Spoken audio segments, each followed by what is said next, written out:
पूरी क्लास एक physical exam दे रही थी और सबके फेस पे टेंशन थी क्योंकि ये टेस्ट उनकी स्ट्रेंथ चेक करने के लिए था। हर स्टूडेंट का एम था कि वो स्ट्रेंथ का टेस्ट पास कर ले ताकि उनका रैंक बढ़े। इसके लिए सब स्टूडेंट्स ने टीचर से स्टिमुलेंट्स खरीद लिए जो उनकी बॉडी को एक्स्ट्रा पावर देते हैं। स्टिमुलेंट्स सबने लिए थे, बस एक लड़के के अलावा जो हमारा मेन कैरेक्टर है, क्योंकि वो इतना गरीब था कि इतने महंगे स्टिमुलेंट्स लेने के लिए उसके पास पैसा नहीं था। जब एग्जाम स्टार्ट हुआ तो सब लोग अपनी पूरी ताकत लगा रहे थे। उनके हाथ में मैजिक रिस्ट वेट्स थे और उनको पहने हुए सब सिर्फ 30 पुलअप्स कर पा रहे थे। सब कोशिश कर रहे थे पर उनका बस वहीं तक था, यही उनकी लिमिट थी। जब हमारे एमसी की बारी आई तो सब उसे देखने लगे कि ये क्या करेगा। उसके लिए टीचर के दिल में थोड़ा गुस्सा था क्योंकि उस लड़के ने स्टिमुलेंट्स नहीं खरीदे थे, इसलिए टीचर ने उसके ब्रेसलेट का वजन और बढ़ा दिया ताकि वो फेल हो जाए। लेकिन उस लड़के ने हिम्मत नहीं हारी और वो लड़का रुकने वाला नहीं था। उसने एक गहरी सांस ली और पुलअप्स स्टार्ट किए। सबके देखते देखते उसने 100 पुलअप्स कर लिए और सबको शॉक कर दिया। बाकी स्टूडेंट्स समझ ही नहीं पाए कि ये गरीब सा लड़का उन सबसे आगे कैसे निकल गया। लेकिन यही था उसकी असली ताकत का राज, जो कोई नहीं जानता था। उस लड़के का नाम जोचेन था, एक ई रैंकर जो बिल्कुल गरीब था और कर्जे में डूबा हुआ था। उसने सोचा अपनी बेकार जिंदगी सुधारने का सिर्फ ये एक ही है, आखिरी तरीका है, एक डीमन को बुलाना। उसका यकीन था कि अगर वो किसी शैतान को समन करेगा तो वो उसके साथ कोई डील करेगा जिसमें डीमन उसे ताकत और दौलत देगा और बदले में कुछ छोटी सी चीज मांग लेगा, जैसे उसकी एक दुआ या थोड़ा वक्त। लेकिन उसे ये नहीं पता था कि शैतान के साथ डील कभी सीधी नहीं होती। जो लोग डीमन से मांगते हैं उन्हें हमेशा उसके बदले में कुछ न कुछ बुरा देना पड़ता है, कभी अपनी रूह, कभी अपनी आजादी और कभी अपनी पूरी जिंदगी। लेकिन उसने यह बात तब समझी जब आसमान से बिजली गिर गई और उसकी जिंदगी वहीं खत्म हो गई। कुछ पल बाद उसने अपने आप को एक अजीब जगह पर पाया जहां उसका सर दर्द से फट रहा था। उसने सोचा उसका इंपॉर्टेंट प्रोजेक्ट अभी कंप्लीट नहीं हुआ और ये क्या हो गया है उसके साथ। जब उसने शीशे में अपना फेस देखा तो वो होश में नहीं रहा। उसका फेस बिल्कुल बदल चुका था, जिसे देखकर वो पूरा शॉक में आ गया था। उसने आसमान में एक बड़ा सफेद पेड़ देखा और सोचने लगा कि ये सब क्या हो रहा है। तब एक अजीब आत्मा ने उसको समन करने पर मुबारक दी और कहा कि वो उससे 3 विशेष मांग सकता है। ये सुनकर वो थोड़ा घबरा गया और समझ गया कि उसे एक दूसरी दुनिया में भेज दिया गया है। पहले तो उसने सोचा कि शायद ये सब कोई सपना है, लेकिन जब उसने अपने आसपास देखा, हवा में तैरती हुई किताबें, उजाले से चमकती जमीन और आसमान में अजीब रंगों का नूर, तो उसे समझ आ गया कि ये कोई आम जगह नहीं है। तब उसे 3 विशेष थोड़ी कम लगी तो उसने अपनी पहली विश में ही 10 विशेष मांग ली। ये सुनकर वो डिमोनिक बुक अजीब सी मुस्कुराई और तुरंत समझ गई कि ये उसका असली बुलाने वाला नहीं है। फिर डीमन अपनी असली शक्ल में आ गया जब उसे पता चला कि जोचन के जिस्म में एक नई रूह आ गई है। अब जोचन दोनों तरफ से कंफ्यूज और डर के मारे पसीना पसीना हो गया जब उसने वो मॉन्स्टर देखा। मॉन्स्टर ने बताया कि उसने असली रूह को खा लिया था और अब उसके जिस्म को पूरी तरह अपना बनाना था। तब उस लड़के को समझ आया कि उसे गलत दुनिया में भेज दिया गया है। ये सुनते ही जोचन ने तुरंत वहां से भागने की कोशिश की ताकि अपनी जान बचा सके। जैसे ही वो भागने लगता है, डीमन अपनी उंगलियां छुटकाता है और एकदम से उसके जिस्म को आग लगा देता है और उसे कहता है कि कॉन्ट्रैक्ट तोड़ने का ख्याल भी उसको नरक जैसी सजा देगा। उसकी चीखें सड़कों पे गूंजती हैं और डीमन सोचता है कि अब यह बकवास खत्म करने का वक्त है, क्योंकि यह लड़का सच में उतना ही बेचारा है जितना उसने सोचा था। तभी हमारा कॉर्पोरेट बैकग्राउंड वाला हीरो एक आइडिया सोचता है। वो कहता है कि ये कॉन्ट्रैक्ट तोड़ना नहीं कहलाता, तुम्हारी दी हुई सजा ही मुझे अपना हिस्सा पूरा करने से रोक रही है। यानी अगर डीमन खुद अपनी सजा से मुझे रोक रहा है तो गलती मेरी नहीं, उसकी है। एक इंसान को अपने साथ डील करते देख डीमन हैरान हो जाता है। फिर जोचन मुस्कुराता है, बोलता है कि अगर ये पॉसिबल होता तो वो पहले ही उसके जिस्म पे कब्जा कर चुका होता। वो कॉन्फिडेंस से कहता है कि ये बस उसकी विल पावर का टेस्ट था और उसने खुद को काफी लायक साबित किया। उसकी ये बड़ी बड़ी बातें डीमन को हंसी छुड़ा देती हैं और वो कहता है कि ये पहला इंसान है जिसने शैतान के साथ डील करने का सोचा भी। तभी अचानक उसको कॉन्ट्रैक्ट साइन करने का मौका मिलता है और डीमन मान जाता है कि अगर वो एक भी विश पूरी कर ले तो उसको एक नई शुरुआत देगा। लेकिन ये बदमाश अपनी पहली विश में ही 1000 और विशेष मांग लेता है। अब डीमन हंसकर उसे बोलता है, वैसे भी अब तुम्हारे पास कोई रास्ता नहीं है तो वैसे भी मरने वाला है।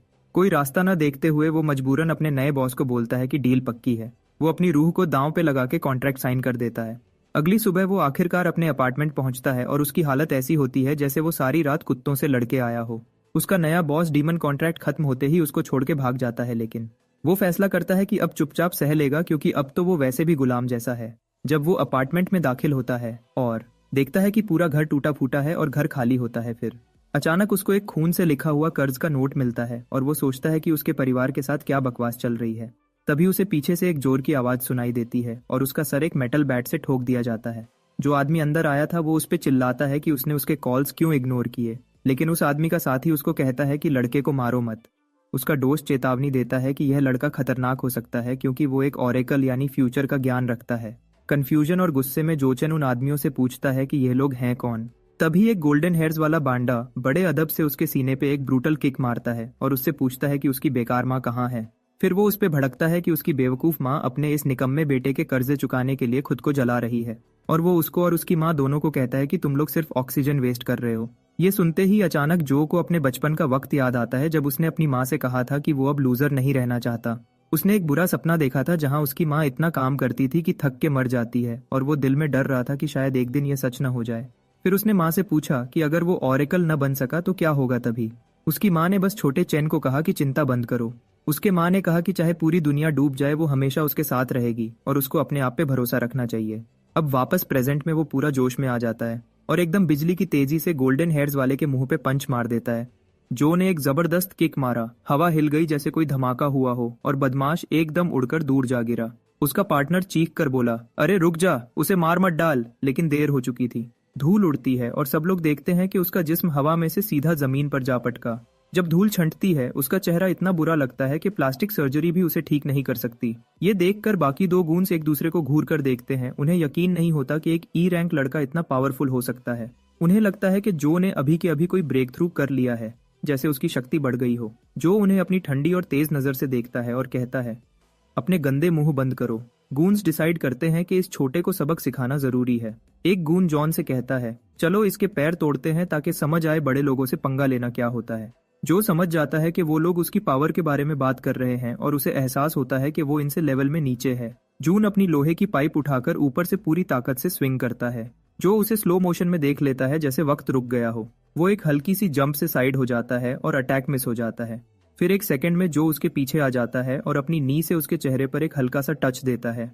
वो जेंटल किक इतनी पावरफुल होती है कि पूरा आदमी हवा में उड़कर दूर जा गिरता है। उसका पार्टनर पीछे से हमला करता है। सोचता है कि एक ई रैंक लड़का इतना एजाइल कैसे हो सकता है। वो सोचता है कि जो उसे देख नहीं सकता, इसलिए रिब्स तोड़ने का प्लान बनाता है, लेकिन अगले ही सेकंड उसके अपने रिब्स टूट जाते हैं। जो ने एक राउंड हाउस किक मारा होता है जिससे वो हवा में घूमकर क्रैश हो जाता है।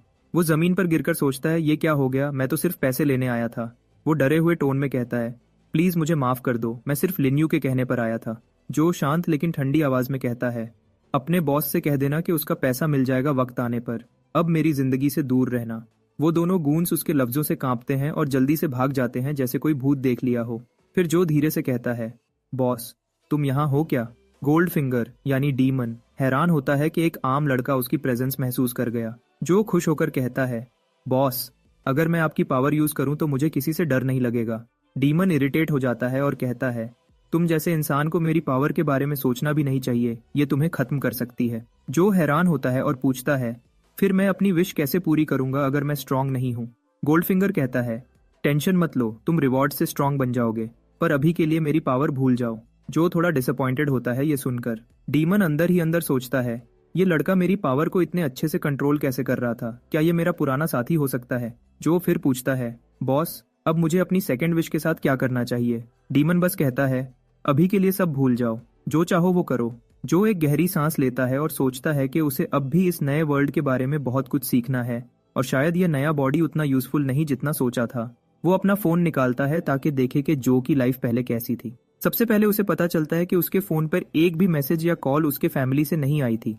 फिर अचानक से वो अपनी बहन का मैसेज देखता है और तुरंत ओपन करता है तो उसके हाथ थरथरा जाते हैं, क्योंकि जो लिखा होता है उसे देखकर वो बिल्कुल सांस लेना भूल जाता है। उसकी बहन ने लिखा होता है कि जल्दी आ जाओ भाई, माँ कोमा में चली गई है। कुछ देर बाद वो हॉस्पिटल पहुंच जाता है। वो दिल में खौफ और बेचैनी लिए हॉस्पिटल के कमरे का डोर जोर से खोलता है। अंदर उसकी बहन चिंता में डूबी हुई कुर्सी पर झुकी होती है। उसे एक पल लगता है समझने में कि माहौल कितना अनकंफर्टेबल है, और उसे समझ आता है कि यह सब उसके पहले के रूड बिहेवियर की वजह से है जिसने अपनों को नेग्लेक्ट किया है। वो धीरे से चलकर माँ के बेड तक जाता है।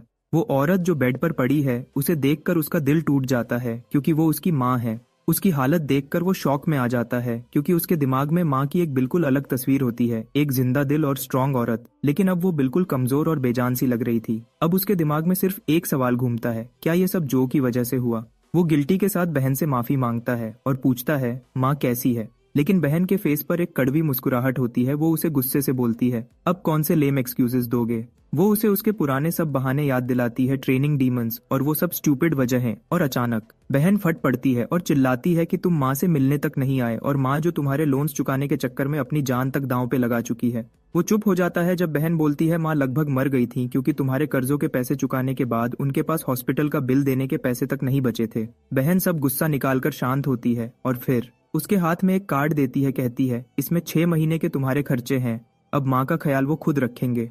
वो पसीने से भीग जाता है, वो समझ नहीं पाता इसका मतलब क्या है। और बहन उसे ठंडे लहजे में बोलती है, जाओ तुम मेरे लिए मर चुके हो।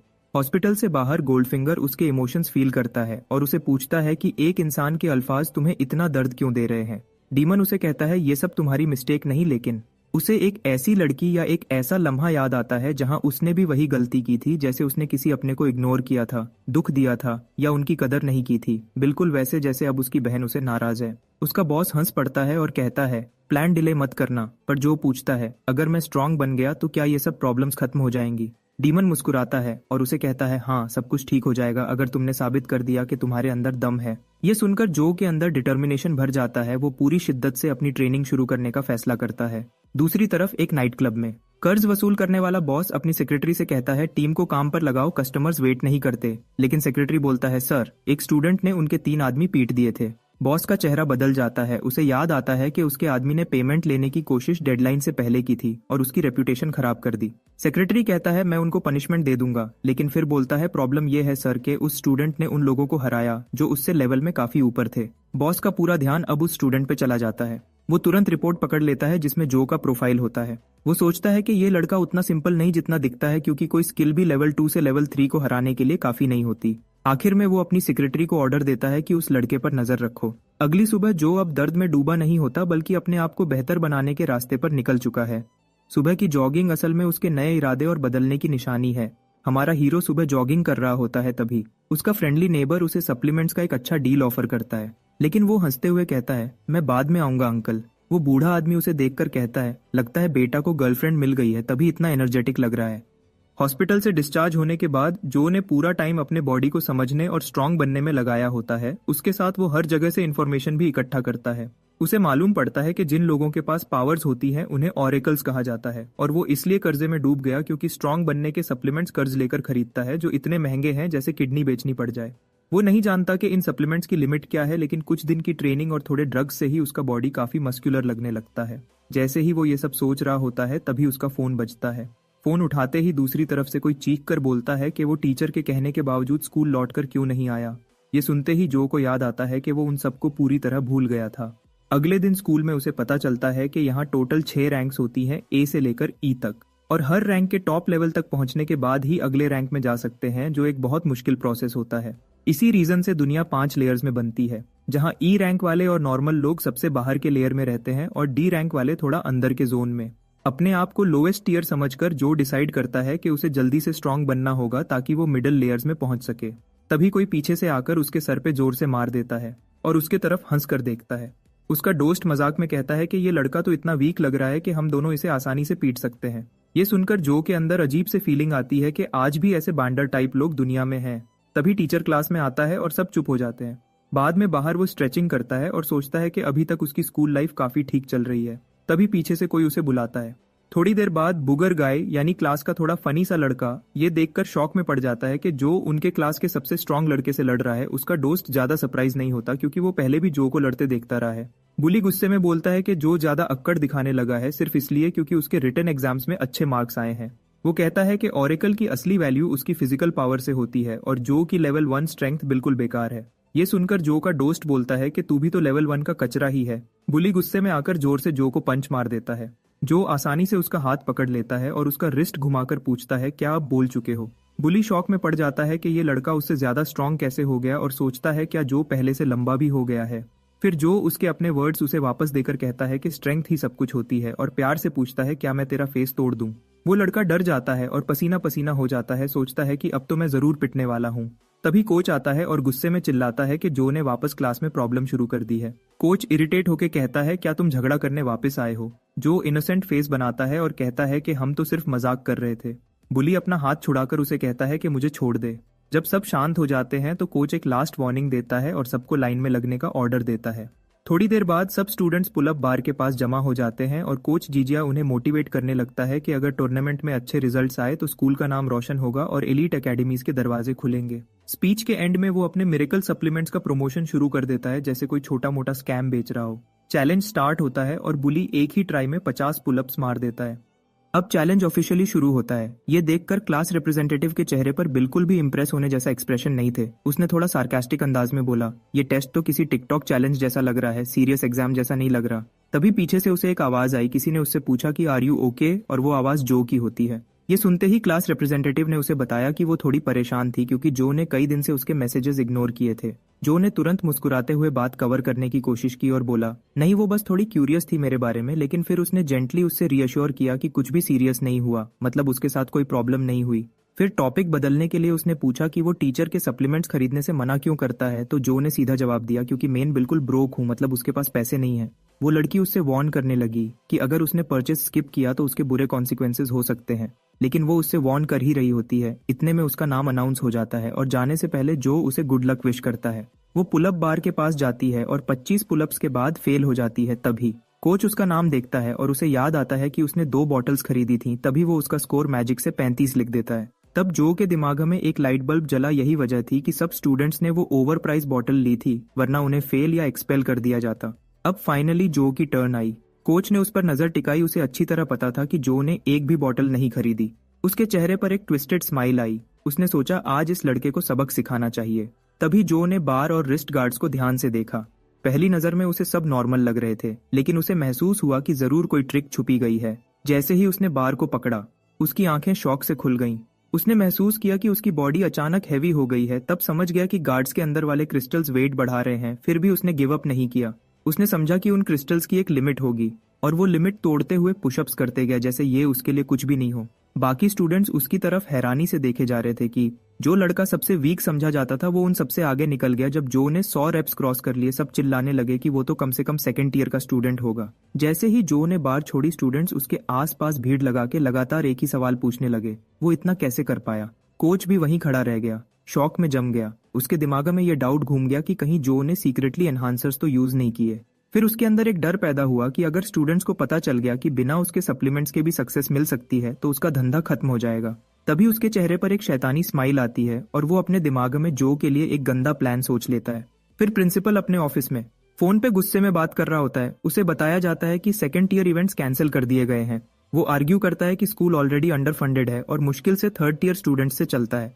दूसरी तरफ से आदमी कहता है कि सिस्टम अब सिर्फ इलीट ऑरेकल्स पर इन्वेस्ट कर रहा है। प्रिंसिपल गुस्से में फोन बंद कर देता है और वो अपना हाथ माथे पर रख लेता है। सोचता है कि अगर फंड्स नहीं मिले तो स्कूल बंद हो जाएगा। उसकी नजर एक ग्लास केस में बंद ब्लैक क्रिस्टल पर पड़ती है और वो सोचने लगता है कि कैसे स्कूल को बचाया जा सकता है।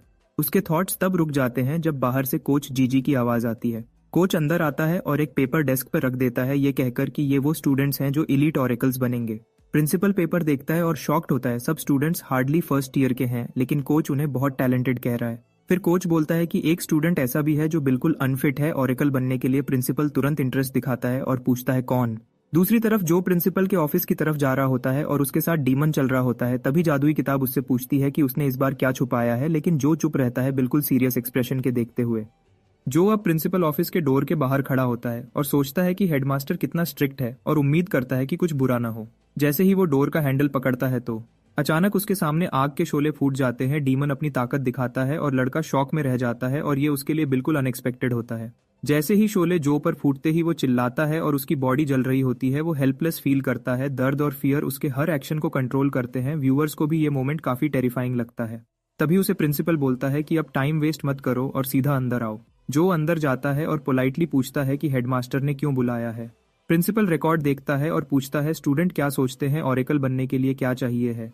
ये सुनते ही जो ने वेट किए बिना तुरंत जवाब दे देते हैं, लेकिन प्रिंसिपल उसे सजेस्ट करता है कि ऑरेकल बनने के लिए सिर्फ टैलेंट या स्किल नहीं बल्कि रिसोर्सेज भी जरूरी हैं। मतलब अभी भी टाइम है कि वो अपने आप को बचाए, वरना फ्यूचर में ज्यादा मुश्किल सिचुएशंस का सामना करना पड़ेगा। जो का चेहरा वाइट हो जाता है।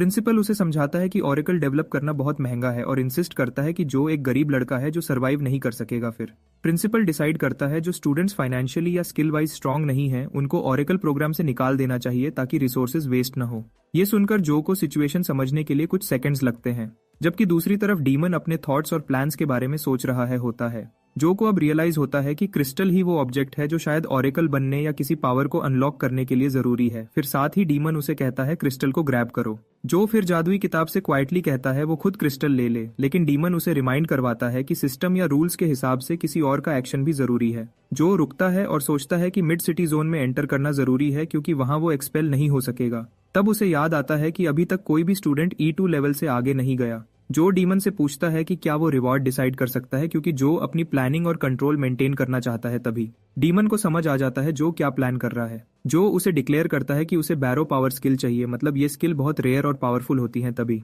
गोल्डफिंगर शाउट करता है कि उसकी ये चॉइस डेंजरस है, लेकिन जो स्टिल रिस्क लेने के लिए रेडी है ताकि वो एक्सपेल न हो जाए। अब जो धीरे से लेकिन पूरी हिम्मत के साथ बोलता है कि अगर वो स्कूल से एक्सपेल हो गया तो डीमन की विश कभी पूरी नहीं होगी, इसलिए वो डिमांड करता है कि कर्स्ड बुक उस पर भरोसा करे। डीमन थोड़ा घबरा जाता है, पर जो की आंखों में जो कॉन्फिडेंस है उससे लगता है कि वो मजाक नहीं कर रहा होता। गोल्डफिंगर बहुत मुश्किल से अग्री करता है और कहता है जो भी होगा अब से उसकी रिस्पॉन्सिबिलिटी नहीं है। तभी अचानक ग्लोइंग पैनल जो से ये कंफर्म करती है कि क्या वो बोरो पावर स्किल लेना चाहता है। तब जो बिना हेजिटेशन के हाँ कर देता है, मतलब वो पूरी तरह रेडी होता है रिस्क लेने के लिए। जब जो अपनी नई पावर एक्सेप्ट करता है तभी प्रिंसिपल उसकी सोच तोड़ देता है। वो गुस्से में उससे पूछता है कि क्या उसने कोई फाइनल बात कहनी है। तब जो फर्मली कहता है प्रिंसिपल पहले लेवल चेक करे फिर डिसाइड करे। प्रिंसिपल थोड़ा थका हुआ सा हेड शेक करता है, जैसे कह रहा हो ये लड़का समझता ही नहीं, लेकिन फिर भी वो अपना हाथ आगे बढ़ाता है ताकि जो का लेवल चेक कर सके। कॉन्टैक्ट पर प्रिंसिपल नोटिस करता है जो की स्ट्रेंथ रिकॉर्ड से ज्यादा है, लेकिन स्कूल में स्टे करने के लिए इनफ नहीं है। जो आइज क्लोज करता है और रियलाइज करता है ये लास्ट चांस है और डेस्परेटली स्टार एनर्जी एब्जॉर्ब करने की कोशिश करता है। उस मोमेंट जो अपनी सारी एनर्जी कॉन्सेंट्रेट करता है और उसके बॉडी से एक प्योर ऑरा निकलने लगता है, जैसे एक स्ट्रॉन्ग लाइट या पावर वेव उसके अंदर से बाहर आ रही हो। उसका चेहरा सीरियस होता है और लगता है कि वो अपनी लिमिट तोड़ रहा है। प्रिंसिपल शॉक हो जाता है। इवन डीमन भी सरप्राइज्ड होता है। वो सोचता है ये कैसे हो गया, उसकी पावर तो मेरी दी हुई एनर्जी से भी ज्यादा है। प्रिंसिपल एकदम पीछे हट जाता है शॉक में। उसके चेहरे पे कंफ्यूजन और डिसबिलीफ होता है। वो समझ नहीं पाता कि अभी अभी क्या हुआ। जो की पावर देखकर उसका दिमाग हिल जाता है, जैसे उसने कुछ असंभव देख लिया हो। प्रिंसिपल के दिमाग में एकदम से क्लिक होता है और वो समझ जाता है कि जो ने अभी अभी ब्रेक थ्रू कर लिया है, मतलब उसने अपना लेवल तोड़कर 4th लेवल तक रीच कर लिया है, जो चीज उसके स्कूल में कभी किसी स्टूडेंट ने नहीं की थी। ये देखकर प्रिंसिपल थोड़ा पैनिक होता है, पर फिर खुद को संभालता है। फिर प्रिंसिपल अपनी सीरियस टोन बदल देता है और जो को बुलाता है कह उससे स्कूल के अपकमिंग टूर्नामेंट में पार्टिसिपेट करना होगा। ये सुनकर जो सरप्राइज्ड हो जाता है। उसे समझ नहीं आता कि हेडमास्टर के टोन सडनली इतनी फ्रेंडली कैसे हो गए। जब सिचुएशन थोड़ी क्लियर होती है तो जो को समझ आता है कि प्रिंसिपल शायद उसे यूज करना चाहता है ताकि स्कूल का नाम एजुकेशन डिपार्टमेंट के सामने अच्छा दिख सके। उसी लम्हे प्रिंसिपल खुद मान लेता है कि स्कूल के हालात खराब हैं और उसने यूजलेस स्टूडेंट्स को निकालने का प्लान बनाया था। फिर वो जो से माफी मांगता है कि उसने उसे भी उस मैस में फंसा दिया था। उसके बाद प्रिंसिपल उसे फुल स्कॉलरशिप देने का वादा करता है और हर वीक उसे 6 बॉटल सप्लीमेंट्स देने का भी कहता है। फिर प्रिंसिपल सबको क्लियर कह देता है कि अब जो को स्कूल को रिप्रेजेंट करना ही होगा क्योंकि एकेडमी का फ्यूचर अब उस पर डिपेंड करता है। ये बात सुनकर जो को प्रिंसिपल की डेस्परेशन समझ आती है और वो अपना चांस लेते हुए पूछता है कि क्या वो शेल्फ पर रखा ब्लैक क्रिस्टल ले सकता है। प्रिंसिपल उसे एक्सप्लेन करता है कि वो ब्लैक स्टार क्रिस्टल से बना हुआ है जो ओल्ड प्रिंसिपल लेकर आए थे और ये स्कूल के फेथ और ऑनर का सिंबल है। फिर उसने थोड़ी देर सोचकर कहा कि अगर स्कूल ही बंद हो गया तो सिंबल का क्या फायदा, और क्रिस्टल देने के लिए मान गया। जो ने कॉन्फिडेंट टोन में कहा कि वो पूरी जान लगा देगा और टूर्नामेंट जीतकर दिखाएगा। प्रिंसिपल ने तब टॉपिक बदलते हुए उससे पूछा कि वो इतना स्ट्रांग कैसे हो गया है। जो ने बिल्कुल कैजुअल अंदाज में बोला कि वो तो बस अपनी स्ट्रेंथ छुपा रहा था, मतलब अब तक उसने अपनी असली पावर दिखाई ही नहीं थी। ये सुनकर प्रिंसिपल थोड़ा शॉक हो जाता है, जैसे उसका गला रुक गया हो। वो सोचता है कि अपनी पावर लेवल छुपाना तो एक अल्टीमेट प्रो गेमर मूव है। फिर वो जल्दी से उससे वादा करता है कि ये बात किसी को नहीं बताएगा, ये बात दोनों के बीच एक सीक्रेट ही रहेगा। तभी एक फीमेल टीचर रूम में आती है और प्रिंसिपल उससे कहता है कि वो जो को एलीट क्लास तक ले जाए। थोड़ी देर बाद वो टीचर बताने लगी कि पूरा 2nd फ्लोर सिर्फ एलीट स्टूडेंट्स के लिए है। फिर उसने कैजुअली पूछा कि जो का प्रिंसिपल से क्या रिश्ता है, पर जो उसे कोई जवाब नहीं देता। तभी कोच जीजी फुल स्पीड में आया और बोला कि उसने प्रिंसिपल से रिक्वेस्ट की थी डिसीजन बदलने की, पर कोई फायदा नहीं हुआ क्योंकि उसे लगता है प्रिंसिपल जो को निकाल चुका है और वो उसे बचाने आया है। फीमेल टीचर ने उसकी बात काट दी और कहा कि जो एक्सपेल नहीं हो रहा बल्कि एलीट क्लास में शिफ्ट हो रहा है। उसने ये भी बताया कि प्रिंसिपल अब उससे मिलना चाहता है और ये सुनकर कोच का चेहरा बिल्कुल सफेद पड़ जाता है। रात को जो अपने छोटे से अपार्टमेंट में वापस आता है और बेड पर गिरते हुए बोलता है कि एक गरीब लड़का इतने कम टाइम में लेवल 4 कैसे रीच करे। डीमन ने उसे तुरंत याद दिलाया कि उसे अपना मिशन भूलना नहीं है। गोल्डफिंगर जो को वार्न करता है कि उसकी पावर हमेशा इंसानों को बेवकूफ नहीं बना सकती।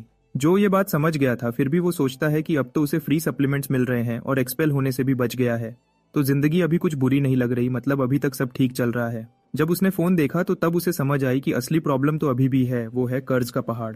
उसने सोचा जल्दी से पैसा कमाने का प्लान बनाना होगा। अगले दिन स्कूल में जो पहले से ज्यादा उदास दिख रहा था।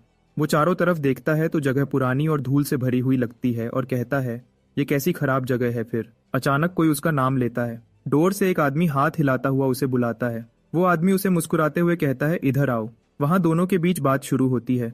वो आदमी जो से माफी मांगता है, बोलता है कि उसे पहले ही मिल लेना चाहिए था, पर वो हमेशा अपनी क्लास ड्यूटीज में इतना बिजी रहता है कि टाइम नहीं मिल पाया। मतलब वो जो से पहली बार मिलकर थोड़ा फ्रेंडली अंदाज में बात करता है। उसने अपना नाम टीचर जंग बताया और जो ने तुरंत उससे पूछा क्या सच में यहाँ सिर्फ एक ही टीचर है। जांग ने हल्का सा सर खुजाकर कहा कि स्कूल की हालत अच्छी नहीं चल रही और एडवांस्ड क्लास में सिर्फ वही टीचर असाइन है। उसने कहा कि वो लोग अंदर के एरिया में ट्रेनिंग करते हैं, इसलिए बाहर के हॉल्स में धूल जम गई है। जब उन्होंने डोर खोला तब टीचर ने उसे कहा टेंशन मत लो, फैसिलिटीज अभी भी बेस्ट हैं, और उसे वादा किया कि वो उसे कभी बोर नहीं होने देगा। जो अंदर आते ही बस खामोशी से देखते रहता है, उसकी आंखों में हैरानी होती है। अंदर का सीन बाहर से बिल्कुल अलग लगता है, जैसे किसी वर्ल्ड क्लास जिम का इंटीरियर हो।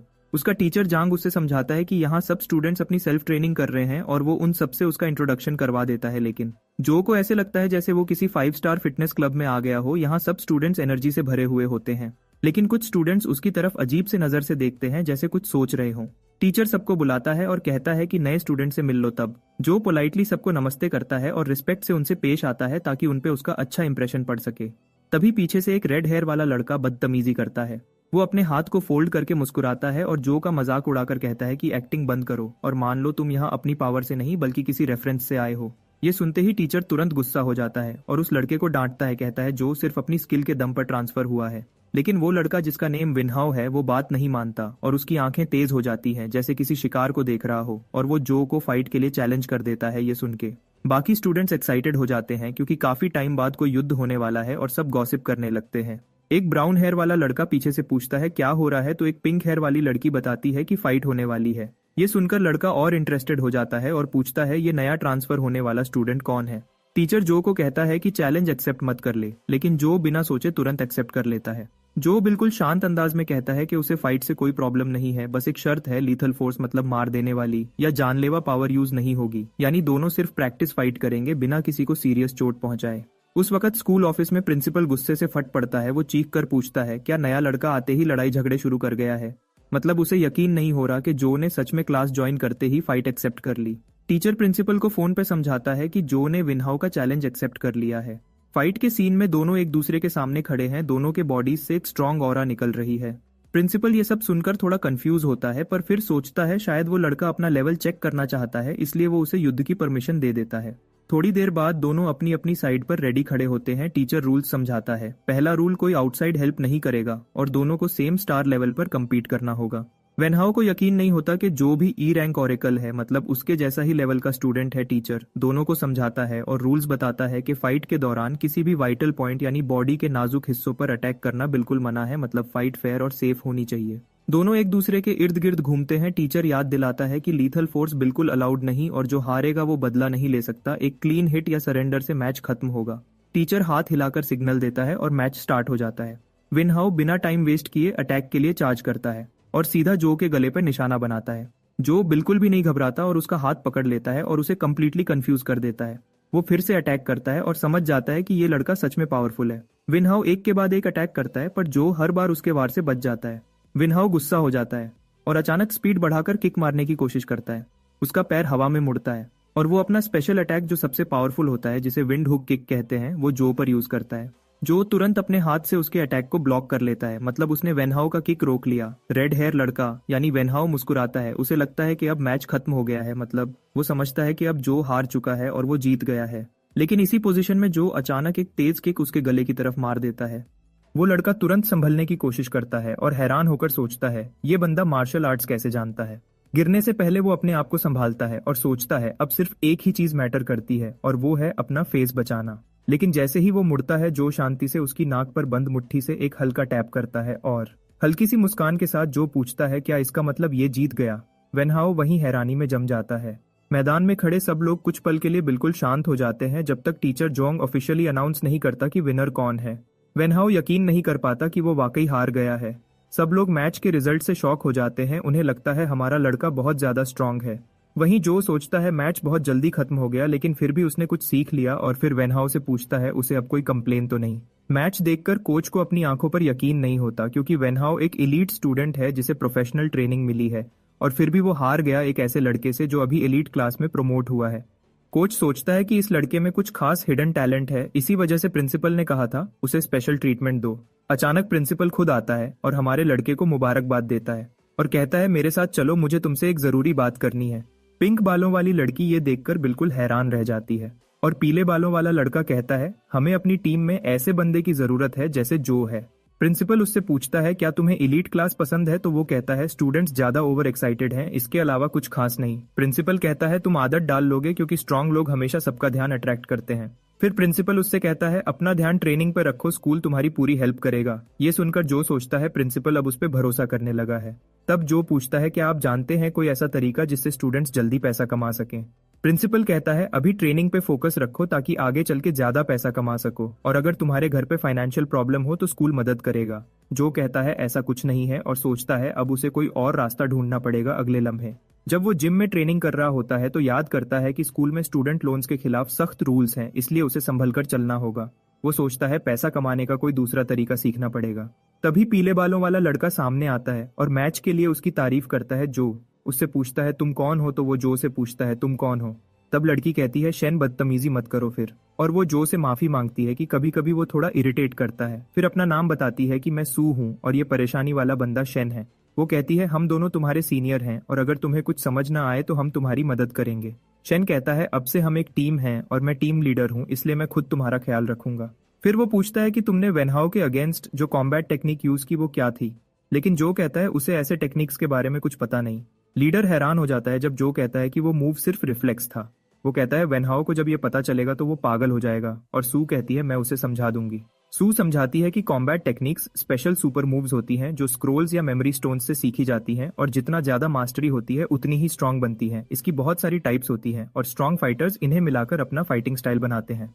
शेन कहता है वेनहाउ ने मैच में D rank combat technique use की थी जिसका नाम था हुक विंड किक। ये सुनकर जो सोचता है इसलिए वो उस किक को प्रॉपरली ब्लॉक नहीं कर पाया था, और अगर ऐसे टेक्निक्स उसके पास होती तो चांसेस और ज्यादा होते। वो पूछता है क्या ये रेयर होती है। लीडर समझाता है इनकी रैरिटी रैंक पर डिपेंड करती है। स्कूल बेसिक टेक्निक्स सिखाता है लेकिन पावरफुल टेक्निक्स सिर्फ दो तरह से मिलती हैं, या तो कोई खरीदता है या कोई शेयर करता है, लेकिन ये बहुत महंगी होती है। आज के टाइम में एक सिंपल डी रैंक टेक्निक भी 500,000 के आसपास होती है। फिर दोनों शो ऑफ करते हुए कहते हैं कि उनके पास अपनी कॉम्बैट टेक्निक्स हैं, अगर चाहें तो दिखाएंगे। जो सोचता है ये दोनों तो बहुत अमीर लगते हैं जिनके लिए इतनी बड़ी अमाउंट कुछ भी नहीं। तब अचानक उसके दिमाग में ख्याल आता है कि ये दोनों से पूछा जाए कि क्विक पैसा कमाने के रास्ते क्या हैं। तो वो उनसे पूछता है क्या कोई फास्ट वे है पैसा कमाने का, लेकिन साथ ही वो कहता है वो कोई इलीगल काम नहीं करेगा जैसे कि बैंक लूटना। जो कि बात सुन के शेन गंजो को एक मशवरा देता है। वो उसे कहता है अगर तुझे पैसा जल्दी चाहिए तो तेरे पास सिर्फ एक ऑप्शन है, ब्लैक वाटर डिस्ट्रिक्ट। मतलब गन उसे एक ऐसी जगह के बारे में बताता है जहां लोग तेजी से पैसा कमा लेते हैं, लेकिन वो जगह सेफ नहीं होती, वहां इलीगल काम, ब्लैक मार्केट डील्स और डेंजरस लोग रहते हैं। लेकिन सू तुरंत मना करती है और उसे कहती है ऐसी बकवास मत करो। गन कहता है उसने सुना है वहां कुछ भी हो सकता है, लेकिन स्कूल ने स्टूडेंट्स को उस एरिया में जाने से मना किया हुआ है। उसके बाद लीडर पूछता है हमारे लड़के से कि उसे टेक्निक के लिए कितने पैसे चाहिए, तो वो कहता है लगभग 300,000। तब वो दोनों तुरंत अपने अकाउंट्स चेक करते हैं, लेकिन पता चलता है कि वो दोनों बिल्कुल कंगाल हैं। इसी दौरान हमारा लड़का सोचता है कि चाहे जो हो जाए वो स्कूल के बाद ब्लैक वाटर डिस्ट्रिक्ट जाके देखेगा, क्योंकि उसे अभी पैसा जरूरत से ज्यादा चाहिए। फिर वो मैप्स का यूज करके उस डिस्ट्रिक्ट तक पहुंचता है और सोचता है कि ये तो उसके घर के काफी करीब है। अब उसके कपड़ों से कोई नहीं समझ सकता कि वो स्टूडेंट है, क्योंकि उसने स्कूल यूनिफॉर्म नहीं पहनी होती। वो एक बॉस टाइप आदमी से पूछता है कि वो इस डिस्ट्रिक्ट के बारे में क्या सोचता है, लेकिन उसे कोई जवाब नहीं मिलता। उसके हिसाब से आउटर जोन में स्ट्रॉन्ग फाइटर्स नहीं होते और उसका पावर लेवल 4 ऑरेकल के बराबर है, इसलिए उसे लगता है कि वो यहाँ के लोगों को आसानी से हैंडल कर लेगा। वो सोचता है अगर सिचुएशन खराब हुई तो कम से कम वो सेफ भाग तो जाएगा। थोड़ा और आगे बढ़ने पर उसे लगता है कि ये एरिया सच में छोड़ा हुआ है और सोचता है क्या यही मिरेकल जोन है। लेकिन फिर अचानक उसे कुछ हल्के फुटप्रिंट्स दिखते हैं। वो फुटप्रिंट्स उसे एक हिडन सीक्रेट पाथवे की तरफ ले जाते हैं। आखिर वो मिरेकल जोन F पहुंच जाता है। धीरे धीरे वो उस पाथवे से गुजरता है। मिरेकल जोन के अंदर वो देखता है कि हर तरफ गंदगी और इलीगल काम चल रहे हैं। वो सोचता है कि कोई भी इस जगह के बारे में बात नहीं करता क्योंकि यहाँ कोई कानून नहीं है और पैसा कमाने के लिए कोई भी चीज की जा सकती है। ये सब देखकर उसके दिल में एक उम्मीद की छोटी सी रोशनी जगती है कि शायद वो यहाँ से अपना कर्जा चुका सके। अचानक वो उन गूंज से कहता है जो उसे पीछे से फॉलो कर रहे थे कि कब तक उसका पीछा करते रहोगे।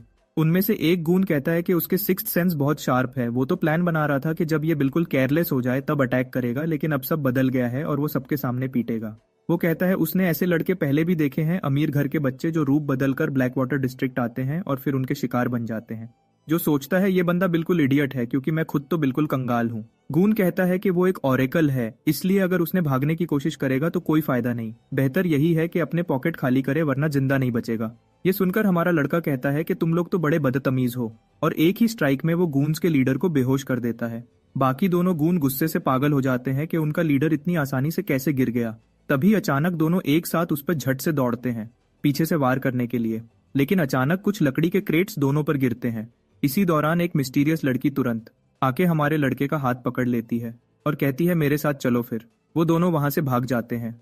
वो लड़की उसे लेकर एक हिडन सेफ प्लेस तक पहुंचती है जो उसका शुक्रिया करता है, लेकिन असल में ये उसके लिए बहुत हैरानी की बात होती है क्योंकि दो गूंस को हराने के बाद वो उनसे सवाल करने वाला था कि वो दोनों किस काम में इन्वॉल्व हैं। अब लड़की ऐसे एक्ट करती है जैसे वो जो को पहले से जानती हो और पूछती है कि वो यहाँ क्या कर रहा है, लेकिन तुरंत वो पैनिक हो जाती है। उसे याद आता है कि उसे अपनी आइडेंटिटी छुपानी है। जो उससे पूछता है क्या वो असल में उसे जानती है, लेकिन वो टॉपिक बदल देती है और कहती है कि उसने बस उसका नाम उसके कॉलर पर पढ़ा। जो अपना नेम टैग नोटिस करता है उसे भी अभी ही पता चलता है कि उसका नेम कॉलर पर लिखा हुआ है। तब वो तुरंत उस टैग को रिमूव कर देता है। वो सोचता है ये अच्छा है कि लड़की उसे नहीं जानती और उसका शुक्रिया भी अदा करता है। दूसरी तरफ लड़की खुद भी खुश होती है कि उसने अपनी असली आइडेंटिटी रिवील नहीं की। वो लड़की उसे एडवाइस देती है कि अपनी इन्फॉर्मेशन अच्छी तरह छुपाए क्योंकि ये एरिया बहुत डेंजरस है, और कहती है कि वो उसे यहाँ से बाहर निकाल देगी, लेकिन जो मना कर देता है क्योंकि वो यहाँ पैसा कमाने आया है। जो डिसाइड करता है कि वो यहाँ से वॉक अवे करे क्योंकि अगर लड़की को पता चल गया कि वो स्टूडेंट है तो वो बहुत चिंता में आ जाएगा। फिर जब जो चला जाता है लड़की सोचती है कि वो डेफिनेटली जानती है कि वो कौन है और सोचती है कि एक स्टूडेंट मिरेकल जोन में क्या कर रहा है।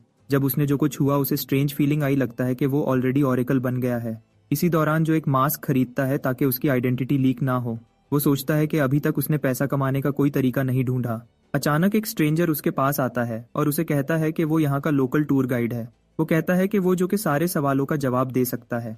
ये सुनकर जो क्यूरियस हो जाता है और पूछता है क्या वो जानता है कोई ऐसी जगह जहाँ वो क्विक पैसा कमा सकता है।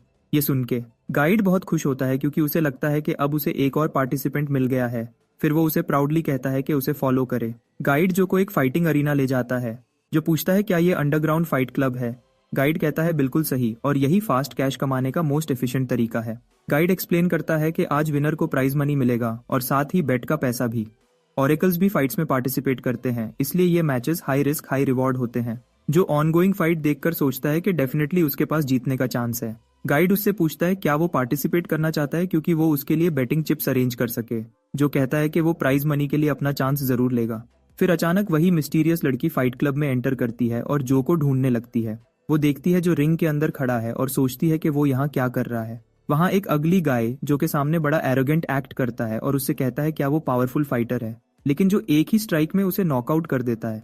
क्राउड सोचता है ये बोरिंग है क्योंकि हर फाइटर सिंगल पंच में गिर रहा है। जो सोचता है कि इसे जल्दी खत्म करना चाहिए और वो अगले दो फाइटर्स को भी तुरंत हैंडल कर लेता है। क्राउड और स्टाफ फाइट्स देखकर कंफ्यूज हो जाते हैं। क्लब बॉस भी शॉक में है क्योंकि उसने सोचा था जो वीक लगता है। लैकी कहता है कि अब सब फाइटर्स फॉरफिट कर चुके हैं और कस्टमर्स रिफंड मांग रहे हैं। सोचते हैं कि मैचेस प्लान्ड है। बॉस तुरंत उसे कहता है कि स्पेशल मैच अरेंज करो क्योंकि वो नहीं चाहता जो सब प्राइज मनी लेके चला जाए। जबकि जो अपना लास्ट ओपोनेंट भी डिफीट कर देता है और पूछता है क्या अब वो प्राइज मनी ले सकता है।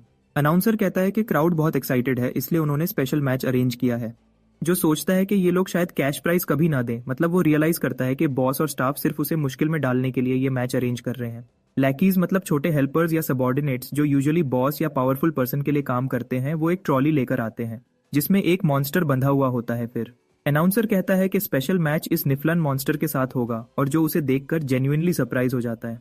कुछ लोग मॉन्स्टर को ट्रॉली से एक रिंग में अनबकल करते हैं और वो ग्राउंड पर डेड बॉडी की तरह गिरता है। फिर तुरंत वो लोग रिंग से बाहर जाते हैं और रिंग को लॉक कर देते हैं। जो वहां खड़ा सोचता है कि ये सब क्या हो रहा है। तभी अचानक मॉन्स्टर जैसे सोया हुआ जाग जाता है और उसके चेहरे पर बहुत ही मेनेसिंग लुक होता है, मतलब वो काफी डेंजरस लगता है। दूसरी तरफ क्राउड में एक मोटा बंदा अपनी लड़की को कंफर्ट देता है कि वो इजीली मॉन्स्टर को एक पंच में हरा देगा, लेकिन असल में उसे देखकर वो खुद भी ऑलमोस्ट डर जाता है। मिस्ट्री लड़की सोचती है कि ये चीज यानी मॉन्स्टर यहाँ कैसे आ गया। वो जानती है कि जो अकेला इस मॉन्स्टर को हैंडल नहीं कर सकता और वो लड़की अपनी एबिलिटीज से उसकी हेल्प कर सकती है, लेकिन इससे उसकी आइडेंटिटी खुल जाएगी और प्लान लीक हो जाएगा। मीनवाइल जो सोचता है कि बदकिस्मती है कि उसका बॉस यहाँ नहीं है और उसे डेफिनेटली मुश्किल होगी मॉन्स्टर को हराने में। जब वो मॉन्स्टर की आंखों में देखता है तो उसे लगता है जैसे वो शिकार है और मॉन्स्टर हंटर उसकी सिक्स्थ सेंस चिल्ला रही होती है कि वो तुरंत भाग जाए क्योंकि ये चीज उसके लिए एक्सट्रीमली डेंजरस है। तभी अचानक मॉन्स्टर जो की तरफ दौड़ता है और उसे मारने की कोशिश करता है, लेकिन जो जल्दी रिएक्ट करके अटैक से बच जाता है। अगर उसने ये नहीं किया होता तो वो मर ही जाता। इसके बाद वो डिसाइड करता है कि अगर उसे सरवाइव करना है तो उसे सीरियस होना पड़ेगा। मॉन्स्टर उसे कॉर्नर में पुश करता है। ये देखकर जो डिसाइड करता है कि इसे जल्दी फिनिश करना पड़ेगा। फिर वो स्ट्रेंथ बोरो करता है अपने लेवल को इंक्रीज करने के लिए और वो मॉन्स्टर को सीधा ग्राउंड पे पंच करता है। मॉन्स्टर वहां पड़ा होता है और जो सोचता है कि फाइट खत्म हो गई, लेकिन मॉन्स्टर अचानक फिर अटैक करता है, लेकिन जो उस अटैक से भी मुश्किल से बच जाता है। जो हैरान है कि उसका स्ट्रॉन्गेस्ट अटैक मॉन्स्टर पे काम नहीं कर रहा और वो जल्दी से दूर हो जाता है क्योंकि वो जानता है कि क्लोजअप में फाइट करके वो मॉन्स्टर को नहीं हरा सकता। फिर मैदान में डैशिंग करते हुए यानी जो और मॉन्स्टर तेजी से इधर उधर मूव करते हैं। जो मॉन्स्टर के अटैक से बच रहा होता और देख रहा होता कि कोई ऐसी चीज हो जो उसे फाइट में हेल्प करे, अचानक वो मॉन्स्टर का पंजा तोड़ देता है और इसे नाइफ की तरह यूज करके मॉन्स्टर के नेक पे कट मारता है। लेकिन कट इतना डीप नहीं होता कि उससे मॉन्स्टर मर जाए, लेकिन अब जो समझ जाता है कि अब वो मॉन्स्टर को एक और अटैक से हरा सकता है। ये सोचकर जो दोबारा अटैक करने लगता है, लेकिन मॉन्स्टर स्टीम छोड़ता है ताकि जो को कंफ्यूज करे और अटैक से बच सके। मॉन्स्टर इस फॉग को डिस्ट्रैक्शन के लिए यूज करता है और उस पर अलग अलग साइड से अटैक करता है।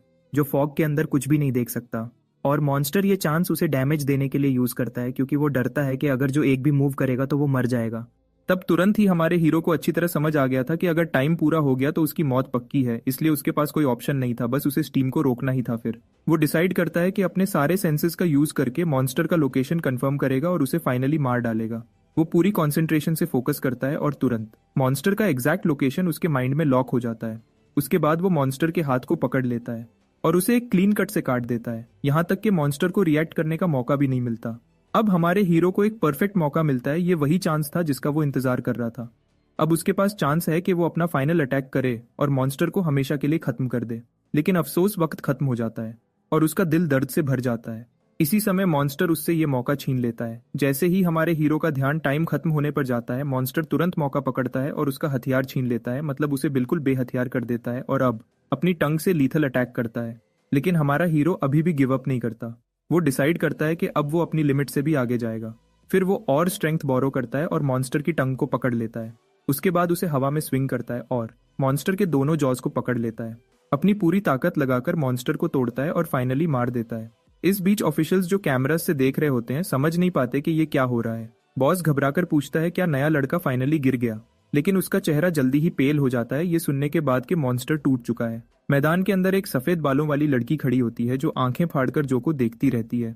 उसे यकीन ही नहीं होता कि जो ने ये सब कैसे कर दिखाया, मतलब उसके लिए ये सीन इतना शॉकिंग था कि वो बस वहीं खामोश रह जाती है। दूसरी तरफ जो अभी भी मॉन्स्टर के सिर को पकड़े हुए होता है और कैमरा की तरफ घूरता है, मतलब उसकी नजर इतनी तीखी और भारी होती है कि लगता है जैसे वो कैमरा के उस पार बैठे लोगों को भी महसूस कर रहा हो। मॉनिटरिंग रूम में बैठे ऑफिशियल्स का पसीना छूट जाता है। उन्हें ऐसा लगता है जैसे वो सीधा उन्हें घूर रहा हो और उसकी वो डेथ स्टेयर उनके अंदर तक डर भर देता है। बॉस पैनिक हो जाता है और गुस्सा करते हुए कहता है कि मैंने इस फाइटर मॉन्स्टर को लाने में इतना पैसा खर्च किया और लड़का इसे इजीली क्रश कर रहा है। लेकिन गुस्से पे कंट्रोल करते हुए वो जो को कांग्रेचुलेट करता है और कहता है स्टाफ के साथ रिवॉर्ड लेने चलो। थोड़ी देर बाद बैक स्टेज पर एक ब्रीफ केस जिसमें कैश रखा होता है जो के सामने आता है और ऑफिशियल उसे बताता है कि टोटल अमाउंट लगभग $500,000 है। फिर जो उस ब्रीफ केस को लेने की कोशिश करता है, लेकिन बॉस अचानक उसे बंद कर देता है और चालाक अंदाज में कहता है कि डील अब बदल गई है। अब या तो जो परमानेंट फाइटर बनेगा तब उसे पूरे पैसे मिलेंगे, वरना अगर वो मना करेगा तो उसे सिर्फ चौथा हिस्सा मिलेगा। मतलब बॉस उसे धोखा देकर मजबूर करना चाहता है। डील सुनते ही हमारा हीरो आंखें तंग कर गुस्से से बॉस की तरफ देखता है और ठंडे लेकिन सख्त अंदाज में कहता है कि अपनी बात दोबारा कहो। मतलब वो वार्निंग दे रहा होता है कि अगर बॉस ने दोबारा ये शर्त रिपीट की तो नतीजा अच्छा नहीं होगा। फिर बॉस गुस्से में फट पड़ता है और चिल्लाता है कि बाकी सब कंटेस्टेंट्स तो उस फाइट के बाद भाग गए और उसका महंगा वॉरियर तो सीधा सिर काटने वाली बीमारी से मर गया। मतलब वो मजाक उड़ाते हुए जो पर इल्जाम लगा रहा होता है कि उसने उसके लिए सब कुछ बर्बाद कर दिया। फिर जो गुस्से से कहता है ये तो हमारी असली डील ही नहीं थी, असली डील को तुम बदल नहीं सकते। वो बॉस को याद दिलाता है कि कॉन्ट्रैक्ट में क्लियरली लिखा था कि अगर रिंग में ओपोनेंट मर भी जाए तो फाइटर जिम्मेदार नहीं होगा। फिर वो सीधा पूछता है क्या यही कंडीशन अग्री नहीं हुई थी। जो कि अंदर से निकली एनर्जी इतनी स्ट्रांग होती है कि बॉस के चेहरे का रंग सफेद पड़ जाता है। वो डर जाता है। उसके बॉडी से निकली एक खौफनाक एनर्जी हवा में भर जाती है और वो ठंडे लहजे में कहता है, पूरा पैसा दो वरना नतीजा बुरा होगा। ये सुनकर बॉस घबरा जाता है और तुरंत बंदूक निकालकर उस पर निशाना लगाता है, लेकिन जो एक पल के लिए भी नहीं हिलता। वो एक ही मूव में गन तोड़ देता है और उस आदमी की उंगली मोड़कर तोड़ देता है जो उस पर निशाना लगा रहा था। बॉस दर्द से चीखता है और अपने लोगों को चिल्लाता है कि इस लड़के को गोली से उड़ा दो। उसके आदमी फौरन अपनी गन्स निकालकर फायर करने को रेडी हो जाते हैं।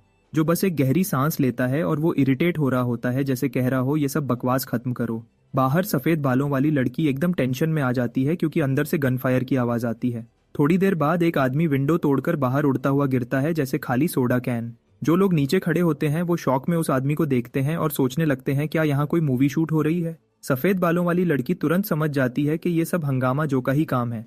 अंदर हमारा हीरो बिना डरे बॉडीगार्ड्स को धुआं बना रहा होता है। उसे फर्क नहीं पड़ता कि उनके पास गन्स हैं। एक टकला गुंडा अपनी बंदूक उठाकर उस पर गोली चलाने की कोशिश करता है, लेकिन जो उसका सिर पकड़ता है और सीधा उसका सर दीवार के अंदर दे मारता है। वो कैश का ब्रीफकेस उठाता है और बाहर की तरफ दौड़ता है, जबकि गुंडे ऊपर से चिल्लाते हैं, उसे पकड़ो, उसे मत जाने दो, लेकिन वो भाग निकलता है। रास्ते में दौड़ते हुए जो को लगता है कि उसकी बॉडी अब धीरे धीरे स्लो हो रही है और स्टेमिना खत्म हो रहा है। उसके जख्म भी उसकी ताकत को धीरे धीरे खत्म कर रहे होते हैं। अचानक कोई हाथ उसके हुडी को पकड़कर उसे एक तंग सी गली में खींच लेता है। वही लड़की उसके मुंह पर हाथ रखती है ताकि गुंडे उसे देख ना सकें और दोनों चुप रहते हैं। जब सब शांत हो जाता है तो लड़की कहती है, अब तुम सेफ हो, और जो उसे पहचान जाता है कि ये वही लड़की है जिससे वो पहले मिला था। लड़की उसे कहती है अपनी ताकत बचाओ और ये भी बताती है कि उसे एक सीक्रेट एस्केप रूट पता है। वो उसे एक टनल तक ले जाती है और कहती है अगर अब नहीं भागे तो ये लोग पूरा एरिया बंद कर देंगे और तुम्हें पकड़ लेंगे। जब जो कुछ बोलने लगता है तो लड़की उसे बीच में रोककर कहती है ज्यादा मत बोलो, बस भाग जाओ। उसके पास कोई और ऑप्शन नहीं होता तो वो उसका शुक्रिया करता है। फिर वो टनल के अंदर दौड़ जाता है और अंधेरे में गायब हो जाता है। जब वो चला जाता है तो लड़की अपने कम्युनिकेटर पे कॉल करती है, जहां दूसरी तरफ कोई गुस्से में पूछता है कि तू कहाँ गायब थी। वो कहती है चुप कर और दादा से बात लगाओ, मुझे एक जरूरी रिपोर्ट देनी है। दूसरी तरफ जो मुश्किल से अपने अपार्टमेंट तक पहुंचता है और अंदर आते ही जमीन पर गिर जाता है। वो सांस लेने की कोशिश करता है। उसका सीना तेज चल रहा होता है। उसका जिस्म बिल्कुल थक गया होता है। जब उसका जिस्म अपनी आखिरी ताकत भी जला देता है तो वो बेहोश हो जाता है और सपने में अपनी माँ को देखता है। उसकी माँ रोता हुआ कहती है कि उसने झूठ बोला था, वो ठीक नहीं हुई थी। असल में उसके पास सिर्फ कुछ साल बचे हैं। वो कहती है उसकी सबसे बड़ी ख्वाहिश थी कि वो अपने बेटे को बड़ा होता देखे, उसके बच्चों से मिले और थोड़ा और वक्त साथ बिता सके। फिर वो माफी मांगती है कि उसके पास ताकत नहीं थी और कहती है कि वो अपने बेटे से दुनिया में सबसे ज्यादा प्यार करती है। सपने में माँ से बातें करते हुए आंसू उसके चेहरे पर बह रहे थे, जैसे वो खुद से पूछ रहा हो क्या मैं अभी भी जिंदा हूँ। फिर अचानक हमारा हीरो रियलिटी में लौट आता है। उसकी आंखें झट से खुल जाती हैं। वो अपने आप को संभालता है और खिड़की के बाहर चमकता हुआ सूरज देखता है। वो धीरे से बैठता है। तब उसे एहसास होता है कि वो अभी भी जोचन के घर के अंदर ही है। तब एक गहरी सांस के साथ उसके दिल से राहत का एहसास निकलता है। कम से कम वो जिंदा तो है और सेफ जगह है। तभी एक आवाज उसके दिमाग में गूंजती है, तू फाइनली जाग गया। और वो थोड़ा घबरा जाता है। वो पूछता है कि डीमन तुम कुछ दिनों से कहाँ था, लेकिन वो जादुई किताब कोई बहाना बना के कहती है कि काम में बिजी थी। फिर वो सवाल उलटा कर देता है, तू क्या कर रहा था जो 2 दिन तक बेहोश पड़ा रहा। उसके जवाब मिलने से पहले ही डीमन खुद समझ जाता है कि वो अंडरग्राउंड अरीना में घुस गया होगा और अपनी एनर्जी ज्यादा जला दी और एक मॉन्स्टर से टकरा गया था। गोल्डफिंगर जोर से चिल्लाता है, पागल हो गया है क्या, इतनी रिस्की हरकत क्यों की।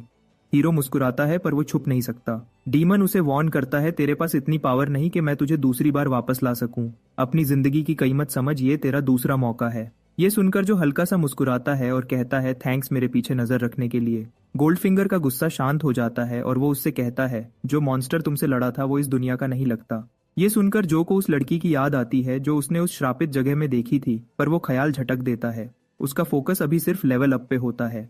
तभी उसे उसका कल रात वाला रिवॉर्ड याद आता है। वो तुरंत ब्रीफकेस खोलता है और अंदर के नए क्रिस्प नोट्स देखता है। डीमन उसका मजाक उड़ाता है कि तुमने अपनी जान दांव पर लगा दी सिर्फ पैसों के लिए। जो हंसते हुए कहता है, कम से कम अब टूर्नामेंट तक मुझे अपने कर्ज की चिंता तो नहीं होगी। फिर वो अपनी चोट को देखता है और कहता है, मुझे ये इंजरी ठीक करनी पड़ेगी क्योंकि उसे फिर स्कूल वापस भी जाना है। और वो सिर हिलाते हुए बोलता है, उफ वफ, हॉस्पिटल, बैंक और क्लासेस सब एक ही दिन में। तभी वो हॉस्पिटल में जाता है। वहाँ डॉक्टर उसका चेकअप करता है और कहता है, जख्म जल्दी भर जाएगा, बस इसे साफ रखना। डॉक्टर हैरान होकर पूछता है, तुम ऑरेकल हो क्या। वो कहता है हाँ। ये सुनते ही डॉक्टर तुरंत अपना मोड बदलता है और उसे मेंबरशिप प्लान बेचने लगता है। जो गुस्सा होकर कहता है, बस नॉर्मल मेडिसिन दो। वो सुकून से खुद से कहता है, अच्छा हुआ जो मॉन्स्टर की जुबान जहरीली नहीं थी। डॉक्टर उसे ऑइंटमेंट बॉटल देता है, लेकिन जैसे ही जो उसे पकड़ता है वो हैरान हो जाता है। वो पूछता है, ये बॉटल चमक क्यों रही है। डॉक्टर कहता है अरे भाई ये तो नॉर्मल कंटेनर है, लेकिन जो को क्लियरली दिख रहा होता है कि वो बॉटल ही उसके हाथ में चमक रही है। वो मानता नहीं। डॉक्टर फिर से उसे हॉस्पिटल का मेंबरशिप प्लान लेने को कहता है, जिसमें काउंसलिंग सेशंस यानी दिमाग के स्ट्रेस और इमोशनल प्रॉब्लम्स के लिए बातें करने वाली थेरेपी भी होती है, लेकिन जो उसे इग्नोर करते हुए वहां से निकल जाता है। कॉरिडोर में चलते हुए वो महसूस करता है कि आसपास एक अजीब सी एनर्जी फ्लो कर रही है। वो अपना हाथ आगे करता है, उसकी उंगलियों से रोशनी निकलती है। तब उसे समझ आता है ये स्टार एनर्जी है। उसे अपनी अंडरग्राउंड फाइट याद आती है और वो सोचता है कि शायद उस युद्ध की वजह से उसके अंदर छुपी हुई कोई नई पावर एक्टिवेट हो गई है। फिर वो मुस्कुराते हुए सोचता है कि अगर मैं अब स्टार एनर्जी महसूस कर सकता हूं तो मैं इसे और ज्यादा तेजी से एब्जॉर्ब कर सकता हूं। तभी एक आदमी वहां से गुजरता है जिसके पास से ग्रीन कलर की पावर लाइट निकल रही होती है, जो उसके सामने अपने आप को नॉर्मल दिखाने की कोशिश करता है। जब वो आदमी चला जाता है, जो फिर से उस तरफ देखता है और पसीने में भीग जाता है कि इस आदमी की स्टार एनर्जी तो नेक्स्ट लेवल की है। तभी वो हरे बालों वाला आदमी रुकता है, कुछ महसूस करता है क्या किसी ने मुझे स्कैन किया, पर फिर कंधे ऊंचा कर चला जाता है। फिर उसके कम्युनिकेटर से आवाज आती है, एलियन स्टार को तुरंत ढूंढो, समझे।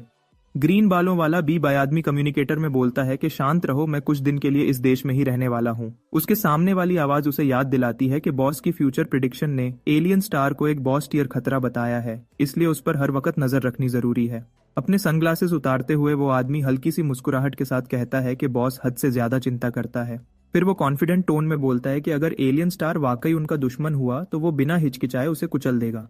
अगले दिन स्कूल में प्रिंसिपल हमारे हीरो को डांट रहा होता है कि वो ना क्लास में आता है ना उसका फोन उठाता है, जो सॉरी बोलता है और कहता है कि वो कुछ पर्सनल काम में फंस गया था। प्रिंसिपल का अंदाज थोड़ा नरम पड़ जाता है और वो अब गुस्सा कम और फिक्र ज्यादा दिखाता है। फिर पूछता है क्या बात टूर्नामेंट से रिलेटेड है।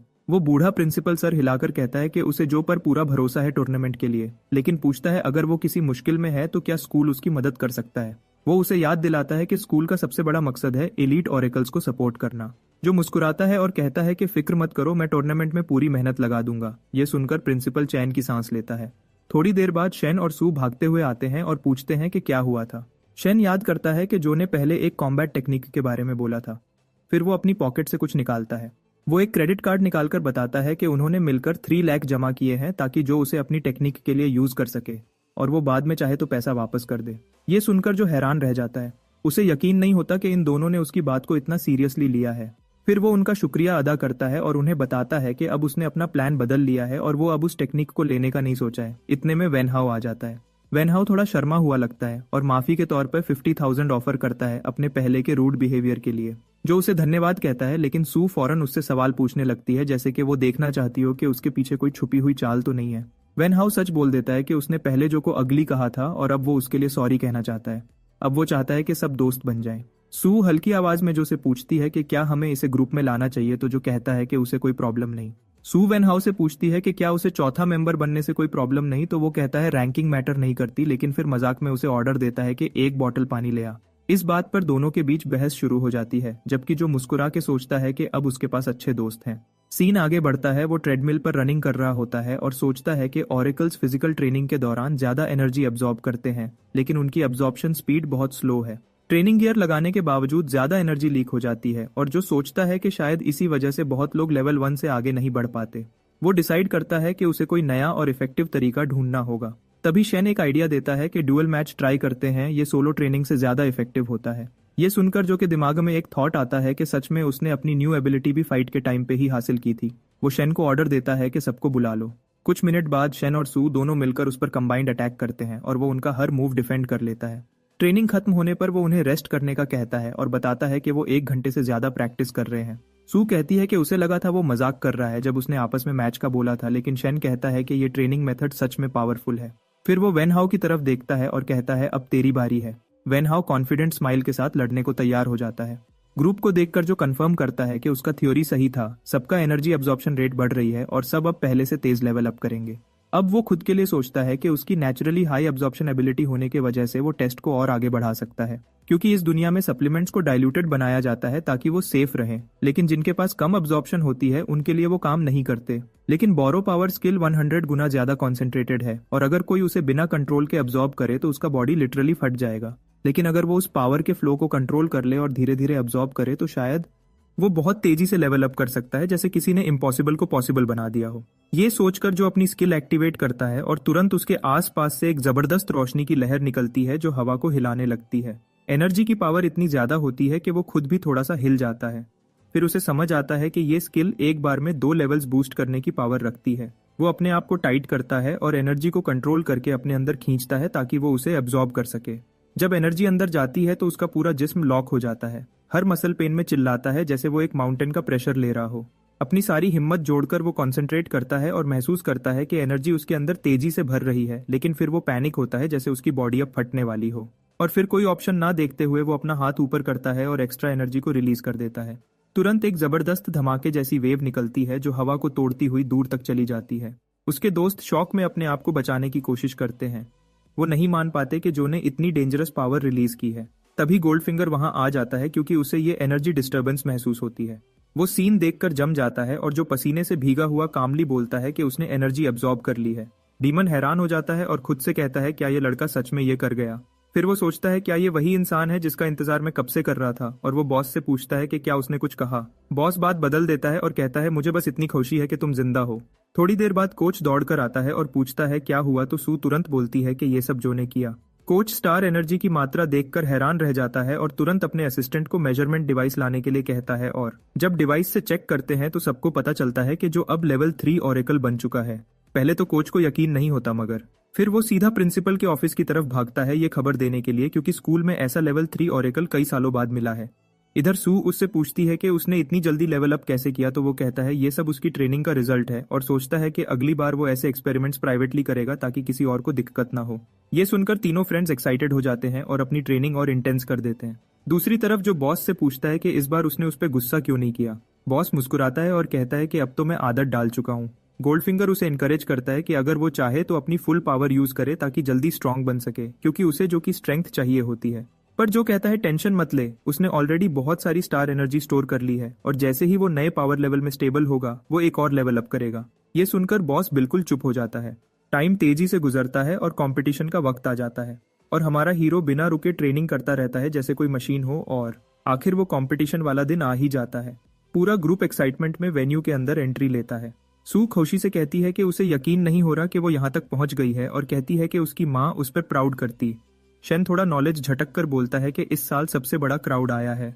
तब वेन हाओ उसे थोड़ा टीज करता है और पूछता है कि क्या वो लेवल 4 ब्रैकेट के लिए रेडी है। शेन थोड़ा इरिटेट होता है क्योंकि वो लेवल अप नहीं कर पाया, लेकिन जो बस स्माइल करता है।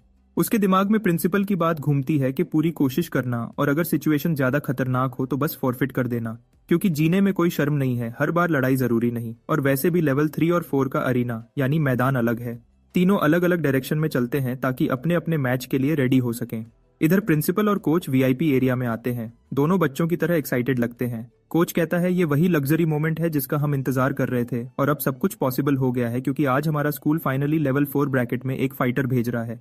और तभी प्रिंसिपल वैंग अचानक वहां अपीयर होता है। प्रिंसिपल वैंग मुस्कुराते हुए जो कि प्रिंसिपल को बधाई देता है कि सिर्फ कुछ महीनों में उसने 2 हाई लेवल स्टूडेंट्स तैयार कर लिए हैं, लेकिन प्रिंसिपल नम्रता से कहता है कि ये सब उसका काम नहीं था, बल्कि स्टूडेंट्स की मेहनत थी। वो बस उनकी जरूरत पूरी करता रहा, और साथ ही वो वैंग का भी शुक्रिया अदा करता है क्योंकि उसने कंपटीशन के बारे में जरूरी जानकारी दी थी। वैंग बताता है कि रिफॉर्मेशन के बाद सरकार ने फैसला किया है कि जो स्कूल्स जीतेंगे उन्हें ग्रांट्स मिलेंगी, और इसी वजह से इस साल कंपटीशन का लेवल और मुश्किल होगा। अचानक एक घमंडी आदमी कहता है कि कोई जाहिल यानी एक गांव का आदमी जबरदस्ती वीआईपी लाउंज में घुस आया है और सबको परेशान कर रहा है। प्रिंसिपल जवाब देने लगता है, लेकिन वैंग उसे रोक देता है और कहता है कि उनसे पंगा मत लेना, क्योंकि ये सब वो प्रिंसिपल्स हैं जिन्होंने पहले ये टूर्नामेंट जीता हुआ है। प्रिंसिपल कहता है कि वो सब बातें पुरानी हो गई हैं, अब कोई नहीं जानता कि इस दफा का विनर कौन होगा। तभी सफेद बालों वाला आदमी टॉन्ट करता है कि इस सीन को अच्छे से देख लो और एंजॉय करो, क्योंकि ये तुम्हारे लिए पहली और आखिरी बार है जब तुम ऐसी जगह पर आए हो। कोच थोड़ा परेशान होकर प्रिंसिपल से पूछता है कि क्या स्टूडेंट्स इतने हाई लेवल कंपटीशन के लिए तैयार हैं, क्योंकि उनका ये पहला एक्सपीरियंस है। वैंग मुस्कुराकर कोच से पूछता है कि उसे अपने स्टूडेंट्स के बारे में क्या लगता है। कोच फक्र से कहता है कि सब टैलेंटेड हैं, और जो तो एक प्रोडिजी है जो किसी भी जीनियस से ज्यादा गिफ्टेड है। प्रिंसिपल कहता है कि हमें बस उन पर यकीन रखना चाहिए, बाकी वो खुद अपना आप साबित करेंगे। ऑडियंस में जो कि क्लास भी उसके लिए चीयर कर रही होती है। क्लास रिप्रेजेंटेटिव बहुत एक्साइटेड है, पर अंदर से थोड़ा नर्वस भी, क्योंकि वो पहली बार ऐसी जगह आई है। पहले तो उसे यकीन ही नहीं हो रहा था कि जो कंपटीशन में पार्टिसिपेट कर रहा है, लेकिन अब वो यहाँ उसके लिए चीयर कर रही थी। एक हफ्ते पहले स्कूल में उसके दिमाग में ये बात चल रही थी कि जो अकेडमी का नया राइजिंग स्टार बन गया है, और अब शायद उससे मिलना मुश्किल होगा। वो सोचती है कि अब जो लोअर क्लास के लोगों से मिलना पसंद नहीं करेगा। ये सोचकर वो इतनी परेशान होती है कि गिरने वाली होती है। तभी हमारा हीरो टाइम पर आकर उसे संभाल लेता है। वो उससे पूछता है क्या तुम ठीक हो, और वो उसका शुक्रिया कहती है। फिर पूछती है कि तुम यहाँ क्या कर रहे हो। जो कहता है कि उसने उसे देखा तो मिलने आ गया। वो कन्फेस करती है कि उसे लगा कि अब वो एलीट बन गया है और लोअर क्लास के लोगों से नहीं मिलता। जो मुस्कुराता है और कहता है दोस्ती तो हमेशा के लिए होती है, कुछ भी हो असली दोस्त कभी नहीं बदलते। ये सुनकर वो खुश हो जाती है और सोचती है कि जो बिल्कुल नहीं बदला और वो पक्का टूर्नामेंट जीत सकता है। तभी अनाउंसर लाउड स्पीकर पे कहता है कि कंटेस्टेंट्स स्टेज पर आने वाले हैं। तभी सीआर एक्साइटेड हो जाती है जब देखती है कि हमारे हीरो जो दूसरे कंटेस्टेंट्स के साथ स्टेज पे वॉक कर रहा होता है। अनाउंसर कहता है कि वो सबका स्वागत करता है इस साल के एक्सचेंज कंपटीशन में, और ये इवेंट होस्ट करेंगे वो खुद और उनकी पार्टनर लिलियन। जब लिलियन का नाम लिया जाता है तो पूरा क्राउड पागल हो जाता है क्योंकि वो कंट्री की सबसे मशहूर आइडल्स में से एक है। लिलियन स्माइल करके कहती है कि आज वो एक ऑर्डिनरी अनाउंसर है, असली स्टार्स तो ये कंटेस्टेंट्स हैं जो यहाँ कम्पीट करने आए हैं। अनाउंसर रूल्स समझाता है कि 12 अकेडमीज से टोटल 48 कंटेस्टेंट्स हैं, 16 लेवल 4 ब्रैकेट में और बाकी 32 लेवल 3 ब्रैकेट में। हॉल सिर्फ लेवल 4 के लिए रिजर्व्ड है और फाइनल रैंकिंग्स दोनों ब्रैकेट्स के स्कोर मिलाकर बनेंगी। कंटेस्टेंट्स एक दूसरे के सामने फाइट करेंगे। हर मैच का विनर आगे बढ़ेगा और दूसरे विनर से टकराएगा जब तक सिर्फ एक बचा ना रहे। टाइम लिमिट 30 मिनट्स की होगी और मैच तब खत्म होगा जब कोई सरेंडर करे या उसकी फाइट करने की एबिलिटी खत्म हो जाएगी। लिलियन कहती है कि इस साल के टूर्नामेंट के रूल्स पहले से ज्यादा टफ हैं, लेकिन डरने की जरूरत नहीं है। वो उन सबसे कहती है कि पिलर के टॉप पे देखो। सब लोग एक्साइटेड हो जाते हैं जब वो देखते हैं कि एक एस रैंक सेलिब्रिटी जिसका नाम यूए है हॉल में मौजूद है। यूए हल्का सा अपना पावर शो करता है, सिर्फ एक उंगली से फ्लोर हिल जाता है जैसे अर्थक्वेक आया हो। अनाउंसर समझाता है कि ये मास्टर ने स्पेशल रिंग बनाई है जो ऑडियंस को किसी भी अटैक से बचाएगी और हर मैच के बाद रिंग को इंस्टेंटली रिपेयर कर देगी। वो कॉन्टेस्टेंट्स को ये भी बताता है कि उन्हें जेम्स पहनने चाहिए क्योंकि ये उनका सर्टिफिकेशन है और डेंजरस मोमेंट में उन्हें प्रोटेक्ट भी करेंगे। सब लोग धीमे आवाज में बोलते हैं कि एस रैंक के लोग वाकई बहुत डरावने होते हैं। फिर अचानक हमारे हीरो के दिमाग में एक थॉट आता है कि इस एस रैंक की पावर लगभग गोजो, एक बहुत ही पावरफुल जादूगर के बराबर है।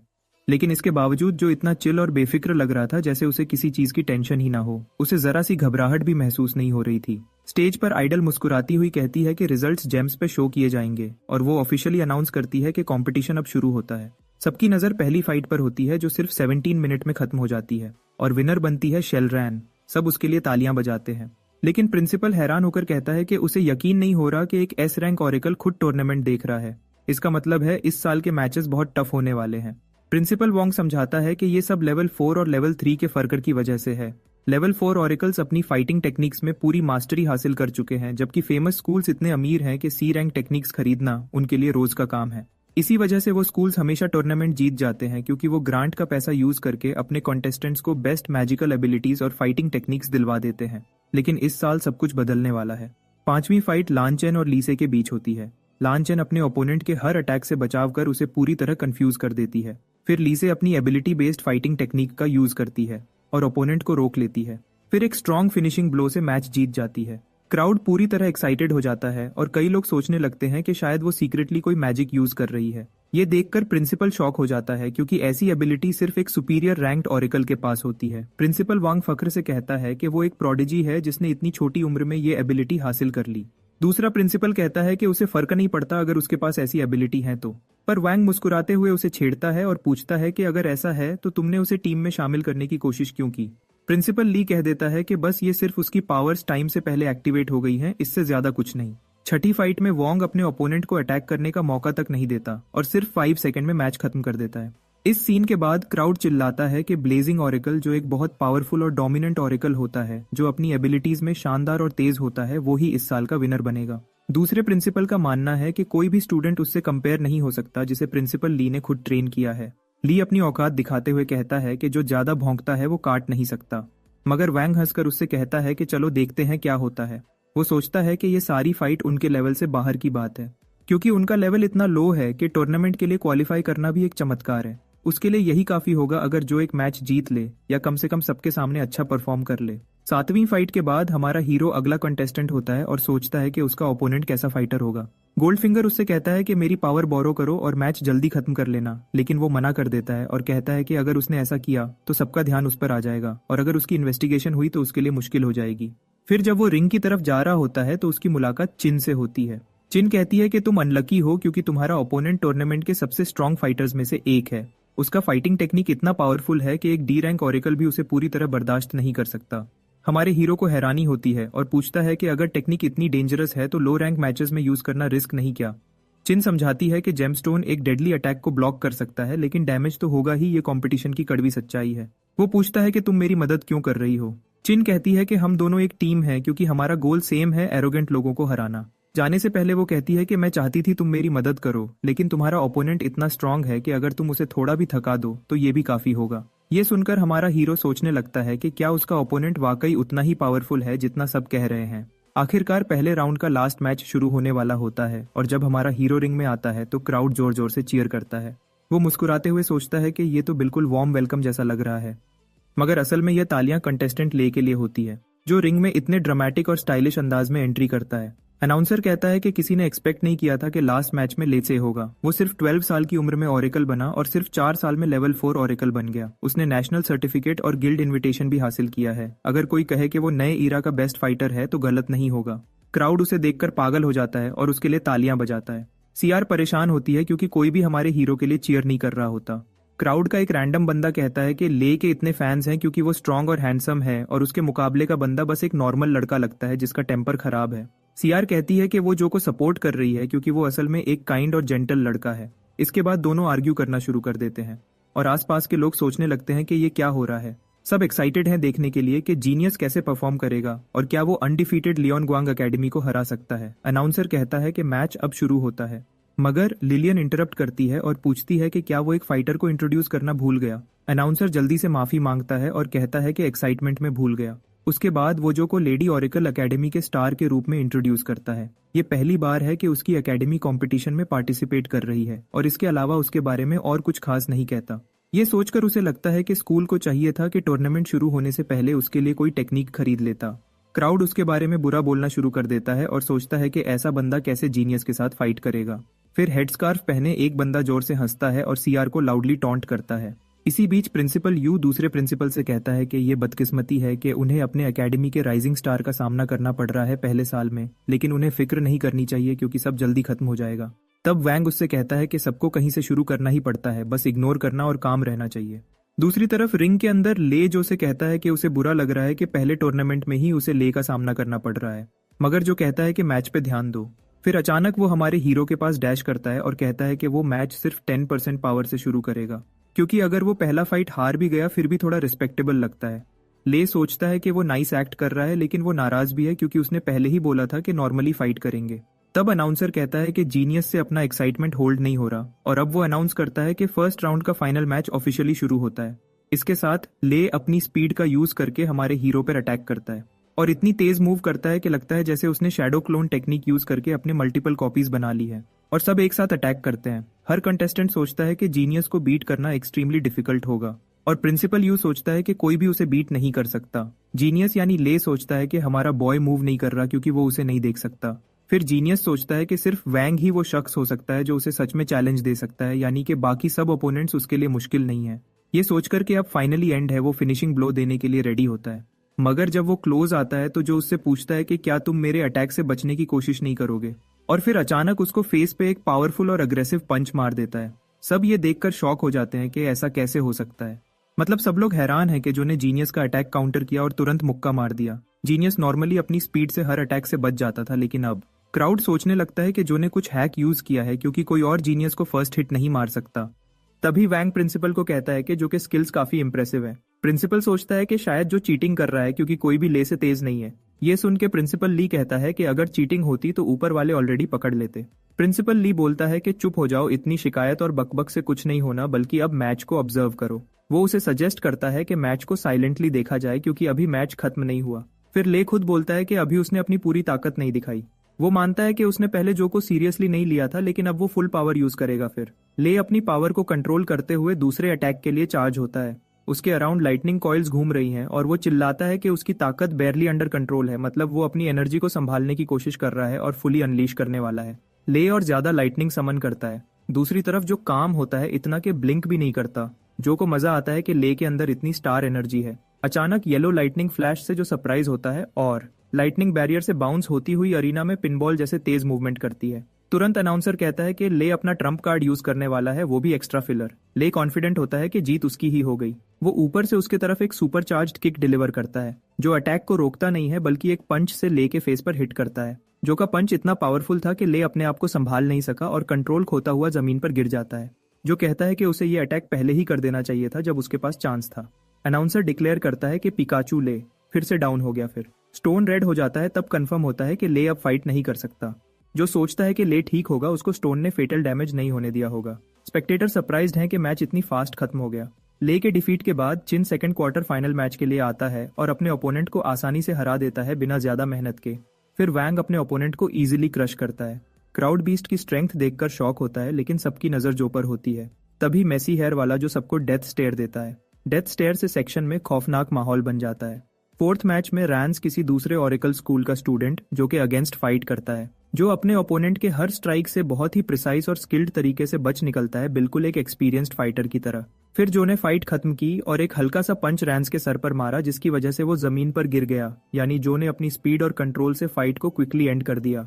तभी अरीना के ऊपर से ऑफिशियल्स ऑब्जर्व कर रहे होते हैं और कमेंट करते हैं कि जो ने अब तक कोई कॉम्बैट टेक्निक यूज नहीं की, उसने सिर्फ अपनी रॉ एनर्जी कंट्रोल की वजह से फाइट जीती है। एक ऑफिशियल सोचता है शायद जो अपनी रियल लेवल छुपा रहा है या ड्रग्स यूज कर रहा है जो सीरियस वायलेशन होगा। अनाउंसर सेमीफाइनल्स हाइप करता है और अब जो को ल्यू के अगेंस्ट अनाउंस करता है और वो बीच में रुक जाता है जब डार्क सूट्स पहने ऑफिशियल स्टेज पर आते हैं। उन्हें देखकर ऑडियंस भी कंफ्यूज होती है और सब विस्पर करते हैं कि ये लोग कौन है।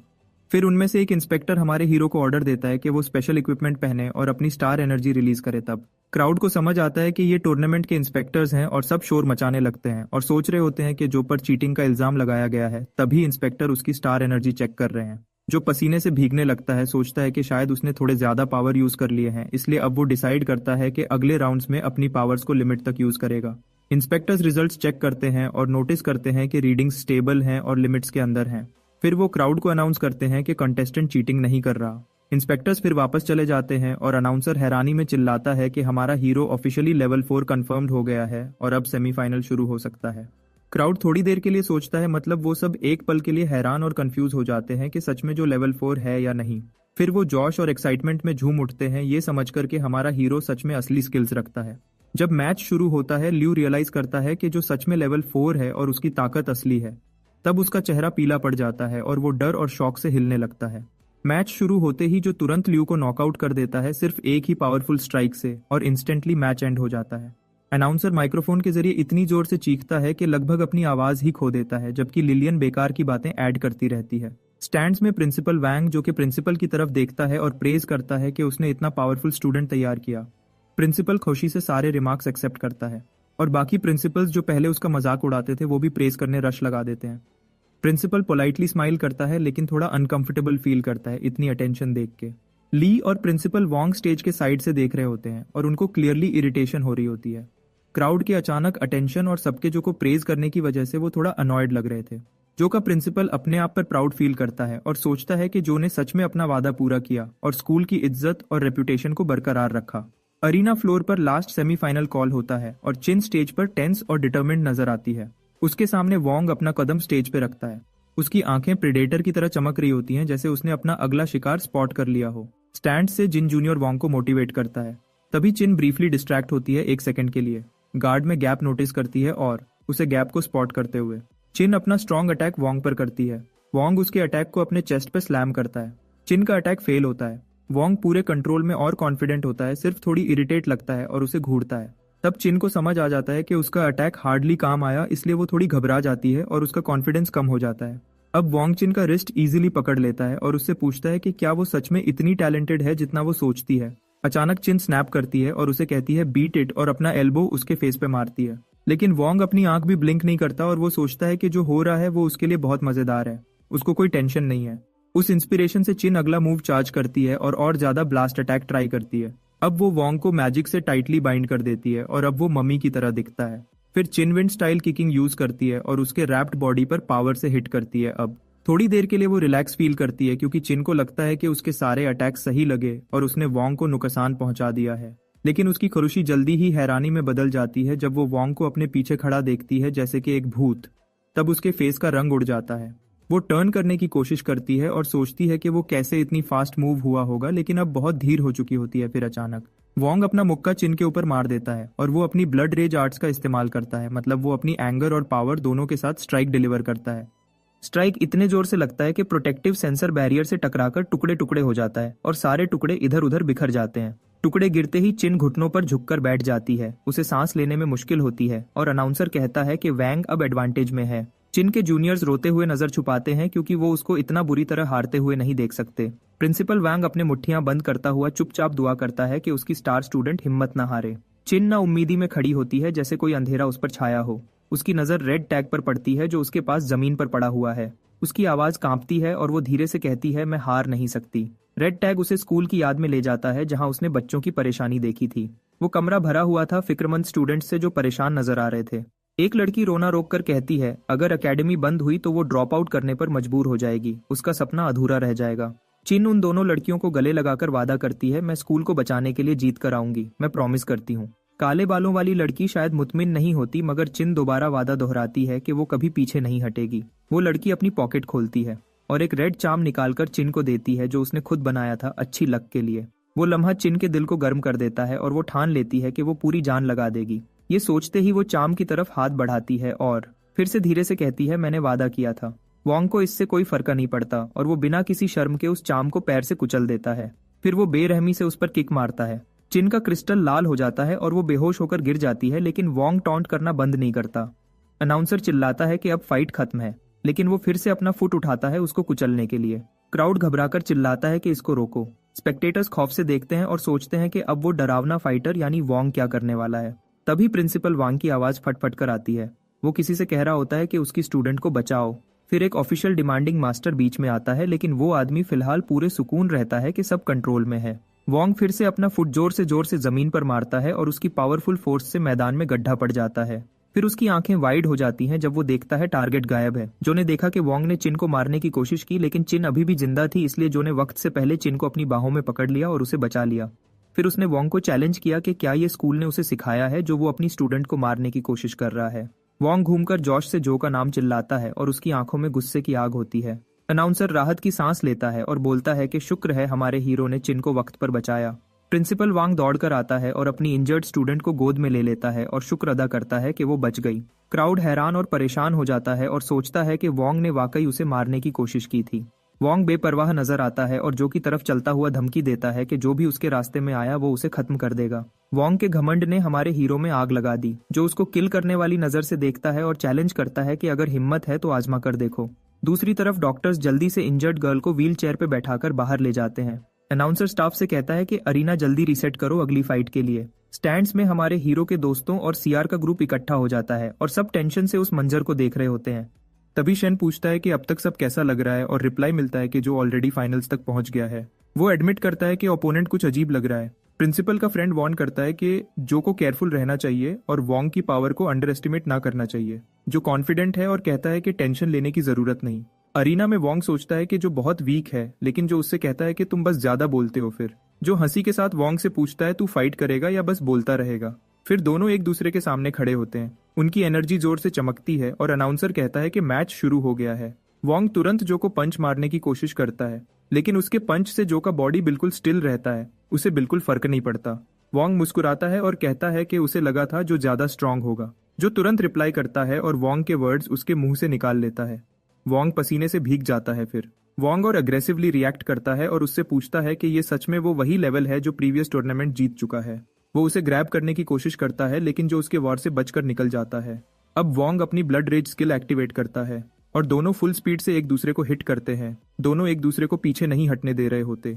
अनाउंसर हैरानी में कहता है कि ऐसे लेवल 4 फाइट उसने पहले कभी नहीं देखे। जो के दोस्तों को हैरानी होती है। उन्हें लगता है कि जो ने अब तक प्रैक्टिस में अपनी असली ताकत नहीं दिखाई थी। अरीना में जो एक मैसिव अपरकट रेडी करता है और ये अपरकट वोंग के जॉ पर लगता है।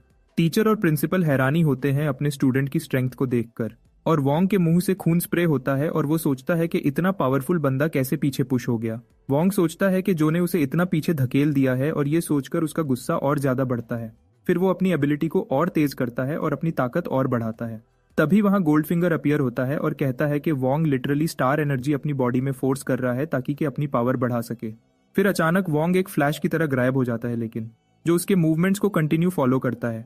जो अपना एल्बो स्ट्राइक प्रिपेयर करता है और सोचता है कि जितनी भी स्पीड हो उसकी परसेप्शन स्किल के सामने यूजलेस है। कंट्रोल रूम में एक ऑफिशियल नर्वसली मास्टर से पूछता है कि वोंग का लेवल चेक करें, लेकिन मास्टर काम रहता है। मास्टर कहता है कि ये सिर्फ फैमिली का ब्लड रेज आर्ट्स यूज कर रहा है, इसलिए ये चीटिंग नहीं है। मास्टर कहता है कि असली इंटरेस्ट जो में है, क्योंकि अभी तक उसने अपनी फुल पावर नहीं दिखाई। रिंग में दोनों रैपिड पंचेस एक्सचेंज करते हैं, जैसे दो क्रैकहेड्स फ्रेंच फ्राइज के लिए फाइट कर रहे हों, जो कि फ्रेंड्स नर्वस देख रहे हैं। शेन शाउट करता है कि जो पुशबैक हो रहा है, लेकिन एक रेड हेड लड़का करेक्ट करता है कि जो एक्चुअली डिफ्लेक्ट कर रहा है वोंग के पंचेस को। अरीना में जो लॉक्ड है और हर अटैक से बचकर निकल रहा है और मूव कर रहा है अपना चांस देखते हुआ। फिर जो आखिरकार बदला लेता है और एक बहुत पावरफुल पंच मार देता है, जो बीस्ट यानी वोंग को अपनी पूरी ताकत से ब्लॉक करने पे मजबूर कर देता है। फ्लोर क्रैक करता है और वोंग थोड़ा बैक स्लाइड हो जाता है। तब जो एक और हैवी शॉट लगाता है। फिर वोंग कहता है कि जो पहला फाइटर है जिसने उसे इतना पुश किया है। वांग अपने अंदर के गुस्से और घमंड से भर जाता है। वो अपनी ब्लड आर्ट्स को और ज्यादा पावर देता है और चीख कर कहता है कि अब भी वो सबसे स्ट्रांग है। उसके अंदर का घमंड और जुनून दोनों मिलकर उसे और वायलेंट बना देते हैं। लेकिन हमारा हीरो जो बिल्कुल कॉन्फिडेंट रहता है और उसे टॉन्ट करता है, बस इतनी ही पावर थी तुम्हारे पास। फिर हमारा हीरो अपना बोरो पावर स्किल एक्टिवेट करता है और उसका लेवल भी बढ़ने लगता है। दोनों पावरफुल फाइटर्स फिर से एक दूसरे के सामने खड़े होते हैं। दोनों के हाथ फिर से मारने के लिए बेचैन होते हैं। जो रियलाइज करता है कि अब वो क्लियरली अपने ओपोनेंट के अटैक पैटर्न को पढ़ सकता है। अपने परसेप्शन स्किल का यूज करके वो ये भी नोटिस करता है कि वोंग का वीक पॉइंट उसका दिल है। बिना वक्त जाया किए हमारा हीरो सीधा अपनी एल्बो उसके सीने में मार देता है। इससे बीस्ट की आंखें शॉक में खुल जाती हैं, सांस रुक जाती है और वो हिल भी नहीं पाता। लेकिन फिर भी जो रुकता नहीं, वो तुरंत अगला अटैक करता है और वोंग को डिफेंस पे ला देता है। वोंग एक के बाद एक पंच ब्लॉक करता है। हर एक पंच पहले से भी ज्यादा हैवी होता है। उसके दिमाग में ये बात नहीं बैठती कि जो कि स्पीड और पावर अभी भी बढ़ रही है। फिर भी वो हार मानने से इनकार करता है। वो अपनी ब्लड आर्ट्स को लिमिट के पार तक पुश करता है। हमारा हीरो डिक्लेयर करता है कि ये फाइट अब खत्म हो चुकी है और अपनी फिस्ट में पूरे स्टार एनर्जी भर लेता है। वैंग चीखता है मर जा और एक बड़ा पंच मारने के लिए आगे बढ़ता है। दोनों के पंचेस टकराता है और एक बड़ी एक्सप्लोजन होती है। शॉकवेव पूरी अरीना में फैल जाती है। स्पेक्टेटर्स अपने हाथ से अपने आप को ढक लेते हैं। प्रिंसिपल शॉक में लड़ाई को देखता है और घबराकर पूछता है ये क्या हुआ अभी। धुआं धीरे धीरे कम होता है। अनाउंसर चिल्लाता है कि वोंग अभी भी खड़ा है, लेकिन अगले ही पल वो गिर जाता है और उसका क्रिस्टल जमीन पर गिरता है लाल चमक के साथ। अब सिर्फ हमारा हीरो खड़ा रहता है। जीत उसकी होती है। Lightest school officially level 4 category और पूरे चैंपियनशिप का विनर बन जाता है। जो कि फ्रेंड्स खुशी से चीख रहे होते हैं कि हम जीत गए हैं।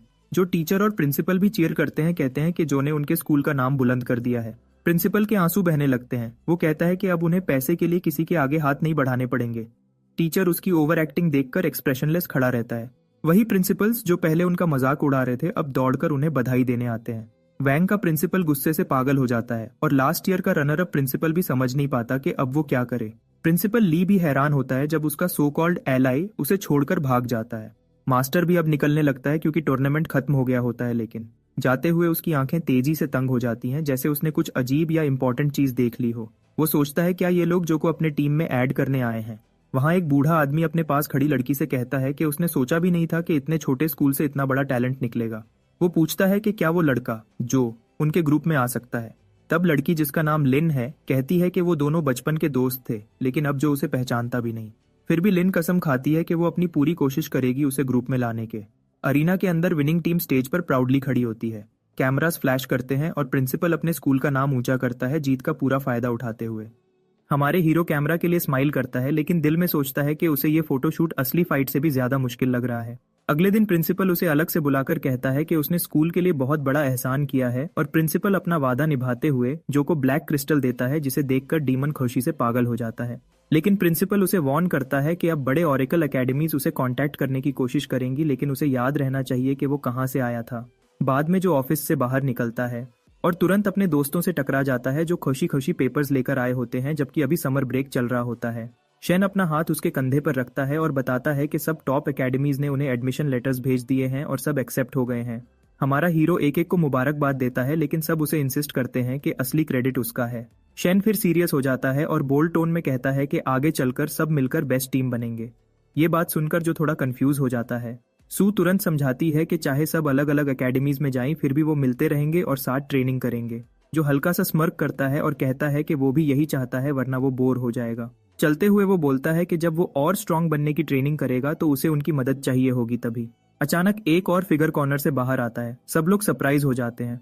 सीआर पूरी हिम्मत के साथ कहती है कि क्या वो भी उनके ग्रुप में शामिल हो सकती है क्योंकि वो भी उनके साथ स्ट्रांग बनना चाहती है।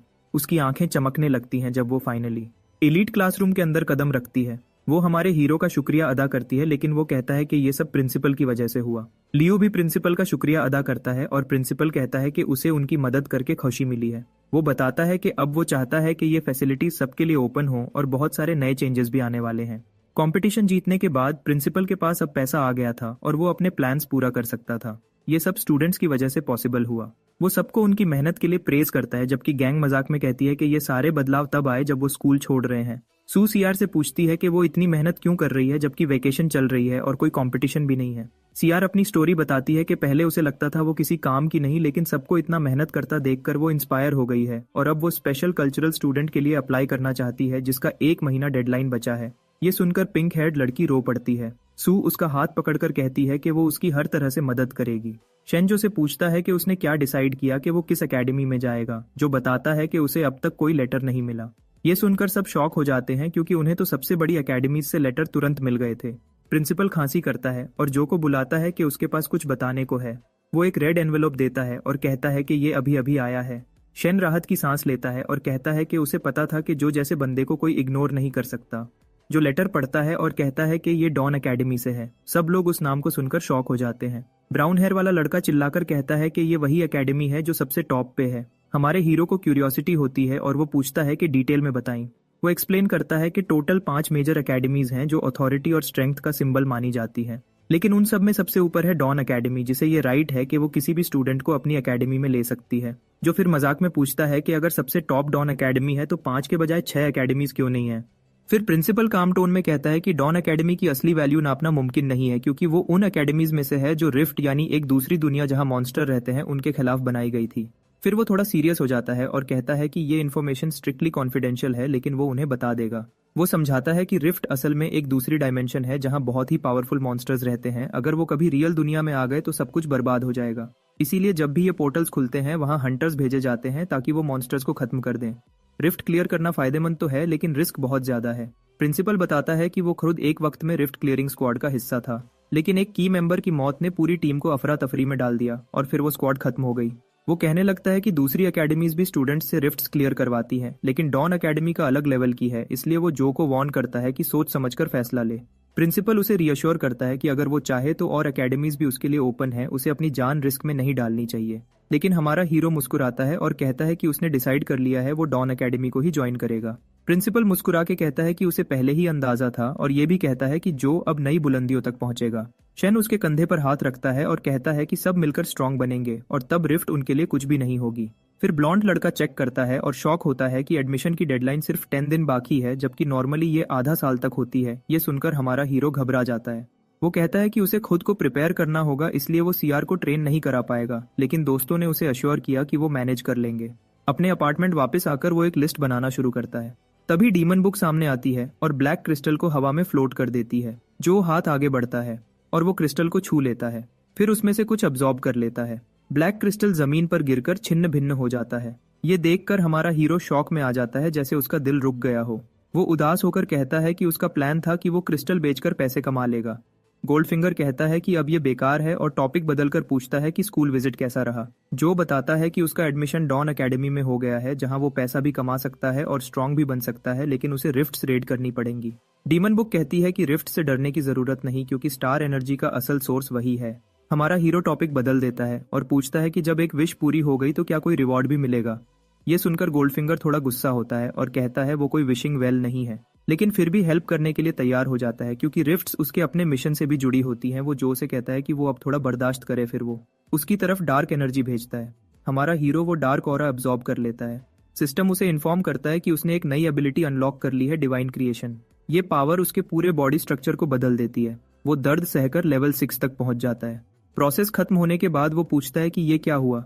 अभी सिस्टम उसे समझाता है कि अब उसके पास एबिलिटी है कि वो अपनी एनर्जी से कुछ भी क्रिएट कर सकता है। गोल्डफिंगर बताता है कि ये एबिलिटी उसके पुराने दोस्त साटो की थी, जो लिटरली कुछ भी बना सकता था, और ये रिवॉर्ड पहले के सब रिवॉर्ड से ज्यादा पावरफुल है। जो सोचता है कि क्या ये सिर्फ एक एडवांस्ड लेवलिंग अप का तरीका है, लेकिन गोल्डफिंगर उसे डांटता है कि लेवल सब कुछ नहीं होते।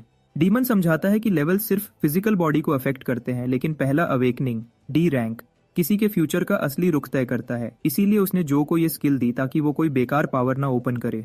तब अचानक उसे याद आता है कि चिन के पास भी एक एबिलिटी टाइप अवेकनिंग थी और उसके सामने नॉर्मल कॉम्बैट स्किल्स कुछ नहीं थे। फिर गोल्डफिंगर उससे बताता है कि रिफ्ट में घुसना सिर्फ ताकत का काम नहीं है, वहां दिमाग और हिम्मत दोनों चाहिए। वो उससे कहता है कि ये नई स्किल सिर्फ तब पावरफुल होगी जब उसका माइंडसेट सही होगा, और फिर उससे बोलता है कि चलो अब टेस्ट करके दिखाओ। जो नोटिस करता है कि उसके बॉडी का पूरा स्ट्रक्चर बदल गया है। अब उससे स्टार एनर्जी एब्जॉर्ब होती फील ही नहीं हो रही और सिस्टम पैनल बिल्कुल गेम इंटरफेस जैसा लग रहा था। जो अपने सिस्टम पैनल को देखता है और सोचता है कि शायद इसमें एक शॉप फीचर भी होगा जहां से वो चीजें खरीद सकेगा, जैसे गेम के अंदर आइटम्स मिलते हैं। लेकिन जब वो चेक करता है तो शॉप का ऑप्शन लॉक होता है, और सिर्फ शॉप नहीं बल्कि कई और फीचर्स भी लॉक होते हैं, और वो तब तक ओपन नहीं होंगे जब तक वो और लेवल अप नहीं करता। वो लेवल अप स्क्रीन चेक करता है जहां साइड पे मिशंस दिए हुए हैं, मगर उसके पास सोल पॉइंट्स कम है, इसलिए वो स्टार्ट नहीं कर सकता। गोल्डफिंगर गुस्सा होकर उससे पूछता है कि वो इतना टाइम क्यों ले रहा है, तो जो कहता है कि रिफ्ट में जाए बिना वो लेवल अप नहीं कर सकता और अभी वो इतना स्ट्रांग नहीं है। डीमन बुक उसका मजाक उड़ा के कहती है कि लगता है हमारा हीरो इतना भी काम का नहीं निकला। तभी एक नई सिस्टम विंडो खुल जाती है जिसमें लिखा होता है कि एक और विश पूरी हो गई है। उसका बॉडी चमकने लगता है और उसे नया रिवॉर्ड मिलता है, मेज आर्मा। ये एक यूनिक ग्रेड आर्मर होता है, यानी एक चमकता हुआ मेटल का स्वीट जो समन होने पर उसके अराउंड शील्ड बना देता है और अटैक और डिफेंस दोनों बढ़ा देता है। जो खुशी से झूम उठता है और गोल्डफिंगर इमोशनल हो जाता है और कहता है कि उसने अपनी बची हुई सारी पावर यूज दे दी है, अब आगे का सफर जो का है। अगले दिन प्रिंसिपल उससे पूछता है कि वो इतनी जल्दी क्यों निकल रहा है, तो जो कहता है कि डॉन अकेडमी सिर्फ एक दिन की दूरी पे है, लेकिन वो पहले पहुंचना चाहता है। वो प्रिंसिपल के हाथ एक चिट्ठी देता है कि ये उसकी बहन को हॉस्पिटल में देनी है और उसका ख्याल रखना है। प्रिंसिपल कहता है कि वो खुद क्यों नहीं मिलता, तो जो थोड़ा सीरियस होकर बोलता है कि अभी हालात ऐसे नहीं है। प्रिंसिपल ज्यादा सवाल नहीं करता और मुस्कुराता है और प्रॉमिस करता है कि वो देख लेगा। सब उसे फेयरवेल देते हैं और जो उन्हें वेव करके अपनी नई जर्नी स्टार्ट करता है। एयरपोर्ट पहुंचकर वो रिसेप्शनिस्ट से वीजा और टिकट मांगता है मिड लेवल एरिया के लिए। रिसेप्शनिस्ट पूछती है कि वेकेशन टाइम में वो वहां क्यों जा रहा है, तो जो कहता है कि उसे एडमिशन मिला है। वो डॉन अकेडमी का कार्ड दिखाता है। रिसेप्शनिस्ट उस कार्ड को देखकर शॉक हो जाती है और वो सोचती है कि ऐसा कार्ड उसने अपनी लाइफ में कभी नहीं देखा। वो थोड़ा देर तक उसे देखती रहती है और जो कंफ्यूज होता है कि क्या हो रहा है। फिर वो जल्दी से सॉरी बोलती है और कहती है कि कार्ड ही काफी है, एडमिशन लेटर की जरूरत नहीं। और फिर एक्सप्लेन करती है कि उसके लेवल के लोगों को टिकट भी नहीं चाहिए, बस रिटर्न के लिए ले लेगा। थोड़ी देर बाद वो फ्लाइट में होता है। फर्स्ट क्लास सीट पे बैठ के वो रिलैक्स करता है और सोचता है कि शायद ये भी डॉन अकेडमी के स्पेशल प्रिविलेज का पार्ट है। विंडो के बाहर देखकर वो सोचता है कि ये नई जगह उसके सपनों के जैसी होगी या नहीं। फिर मुस्कुराता है और फ्लाइट का सफर एंजॉय करता है। जब डॉन ब्रेकर अकेडमी पहुंचता है तो उसे एनवायरनमेंट अजीब लगता है, इतना पीसफुल और काम माहौल होता है। वो रजिस्ट्रेशन डेस्क के पास जाके अपना नाम लिखवाता है। जब रिसेप्शनिस्ट को पता चलता है कि वो जो चेन है तो वो तुरंत खुशी से खड़ा हो जाता है और कहता है कि कोई उसका इंतजार कर रहा था तो वो खुद उसे वहां ले जाएगा। जो थोड़ा हैरान होता है और सोचता है वो इतना इंपॉर्टेंट कब बन गया। रिसेप्शनिस्ट उसे अकेडमी के अंदर ले जाता है और उसे एक बड़े स्टोन मॉन्यूमेंट के पास ले आता है जहां कुछ खास लिखा हुआ होता है। रिसेप्शनिस्ट उसे एक बड़े स्टोन मॉन्यूमेंट के पास ले जाता है और कहता है कि अपना कार्ड इस पर रखो। जो थोड़ा कंफ्यूज होता है लेकिन फिर भी करता है। जैसे ही वो कार्ड मॉन्यूमेंट पर रखता है एक ब्राइट लाइट चमकती है और अगले ही पल उसे लगता है जैसे दुनिया घूम गई हो। वो और रिसेप्शनिस्ट दोनों टेलीपोर्ट हो जाते हैं सीधा अकेडमी के अंदर। ये एक्सपीरियंस देखकर जो बिल्कुल स्पीचलेस रह जाता है। उसे यकीन नहीं होता कि ऐसी टेक्नोलॉजी भी होती है। कुछ देर बाद रिसेप्शनिस्ट उसे अकेडमी के अंदर ले जाता है। वहां वो उस शख्स से मिलवाता है जो उसका इंतजार कर रहा था। वो एक खूबसूरत लड़की होती है जिसके लंबी सफेद बाल होते हैं, लिन अन। वो मुस्कुराते हुए पूछती है कि क्या जो उसे याद करता है। जो कहता है हाँ, और ये भी बताता है कि वो उसका शुक्रिया अदा करना चाहता था। उसे यह जानकर हैरानी होती है कि लिन एक्चुअली उसकी सीनियर है। जब रिसेप्शनिस्ट चला जाता है तो दोनों अकेले रह जाते हैं। जो सोचता है कि लिन इतनी बेचैन क्यों लग रही है उससे मिलने के लिए, लेकिन तभी एक लड़का क्वीमिंग चंग उनके बीच आ जाता है और जो का रास्ता रोक लेता है। लिन गुस्से से उसे कहती है कि मेहमान के साथ तमीज से बात करो। फिर वो जो को एक बात करने के लिए बुलाती है, लेकिन जो कहता है कि बात शॉर्ट रखें। तो लिन सीधा उसे एक ऑफर देती है कि वो उसका ग्रुप ज्वाइन करे तो वो बदले में उसे 30 मिलियन देंगे। ये सुनकर जो के होश उड़ जाते हैं। उसे यकीन नहीं होता कि ये इतना बड़ा अमाउंट है। क्वाइमिंग भी शॉक्ड होता है और लिन से पूछता है कि क्या वो पागल हो गई है। लिन उसे घूरकर कहती है कि किसने उसे डिसीजन लेने का हक दिया है। क्वाइमिंग उसे समझाने की कोशिश करता है, लेकिन अंदर से सोचता है कि लिन इस लड़के को डिफेंड क्यों कर रही है। लिन फिर जो की तरफ मुड़ती है और कहती है कि 30 मिलियन उसका फाइनल ऑफर है। जो सोचता है कि ये ऑफर लेना चाहिए या नहीं, क्योंकि उसके पास सिर्फ ई रैंक का स्किल है। लेकिन उसके जवाब देने से पहले ही एक अनाउंसमेंट होती है कि सब नए स्टूडेंट्स असेंबली हॉल में आ जाएं। लिन उसे कहती है कि ऑफर के बारे में सोच ले, ये उसके लिए एक बड़ा मौका हो सकता है। जो कहता है कि वो जरूर सोचेगा और लिन उसे असेंबली हॉल तक छोड़ने जाती है। असेंबली हॉल में सब नए स्टूडेंट्स जमा होते हैं। वहाँ एक लड़का होता है जिसके गोल्डन बाल होते हैं और वो अपने आप को सबसे सुपीरियर समझता है। वो जाने अनजाने में जो के पास बैठ जाता है ताकि कंपैरिजन हो सके। उस लड़के के इरादे बिल्कुल साफ नहीं होते। वो लिन पे कब्जा करना चाहता है और उससे शादी करके अपनी फैमिली की पावर बढ़ाना चाहता है।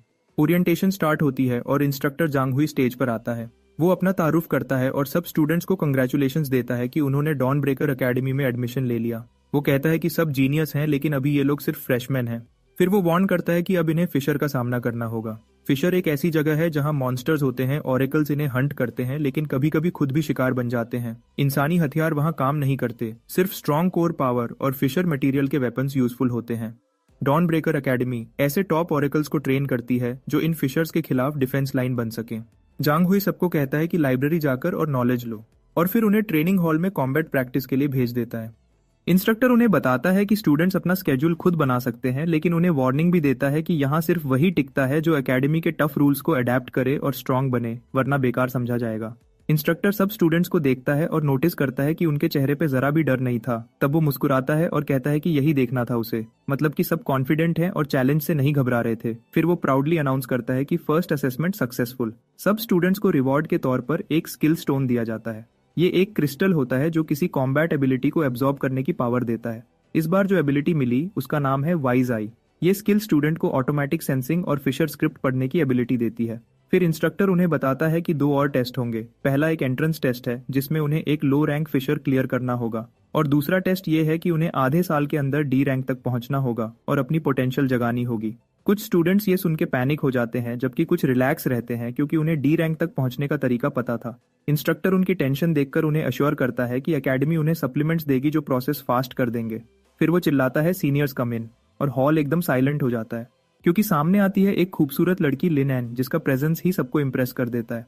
इंस्ट्रक्टर कहता है कि ये सीनियर्स फ्रेशमैन की टेस्ट में हेल्प करेंगे और स्टूडेंट्स को गाइड करता है कि अपने मेंटर्स चूज करें।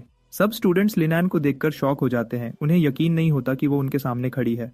हॉल में हल्की सी फिजा बदलती है, सबका ध्यान चेनहुआ ग्रुप की तरफ जाता है। एक स्टूडेंट खड़ा हो जाता है और इमोशनल टोन में कहता है कि उसने एकेडमी सिर्फ लिनैन की वजह से ज्वाइन की थी और उससे रिक्वेस्ट करता है कि वो उसकी मेंटोर बने। लेकिन लिनैन उसे मना कर देती है, ये कहकर कि वो सिर्फ मैजिक टाइप स्टूडेंट्स को एक्सेप्ट करती है जबकि वो स्ट्रेंथ टाइप का है। एक और लड़का कह देता है कि वो सिर्फ उनके लिए अपना टाइप बदल लेगा और मैजिक सीखेगा, चाहे वो स्ट्रेंथ मास्टर ही क्यों ना हो। पर लिनैन उसे भी रिजेक्ट कर देती है। वो एक एक करके सब स्टूडेंट्स को मना करती जाती है। उसके स्टैंडर्ड्स बहुत हाई होता है। इंस्ट्रक्टर थोड़ा बेसब्र हो जाता है। वो लिनैन से कहता है कि कम से कम एक फ्रेशमैन तो चूज कर लो, और वार्निंग देता है अगर तुमने एक भी चूज नहीं किया तो एंड में जो स्टूडेंट बचेगा वही तुम्हें डिफॉल्ट के तौर पर असाइन कर दिया जाएगा। उनके बीच में एक गोल्डन बालों वाला लड़का अपने कॉन्फिडेंस के साथ बैठा होता है। उसे पूरा यकीन होता है कि वो उसे ही चूज करेंगे, चाहे लिनैन ने खुद सेलेक्ट करे या सिस्टम के थ्रू, दोनों में उसकी जीत है।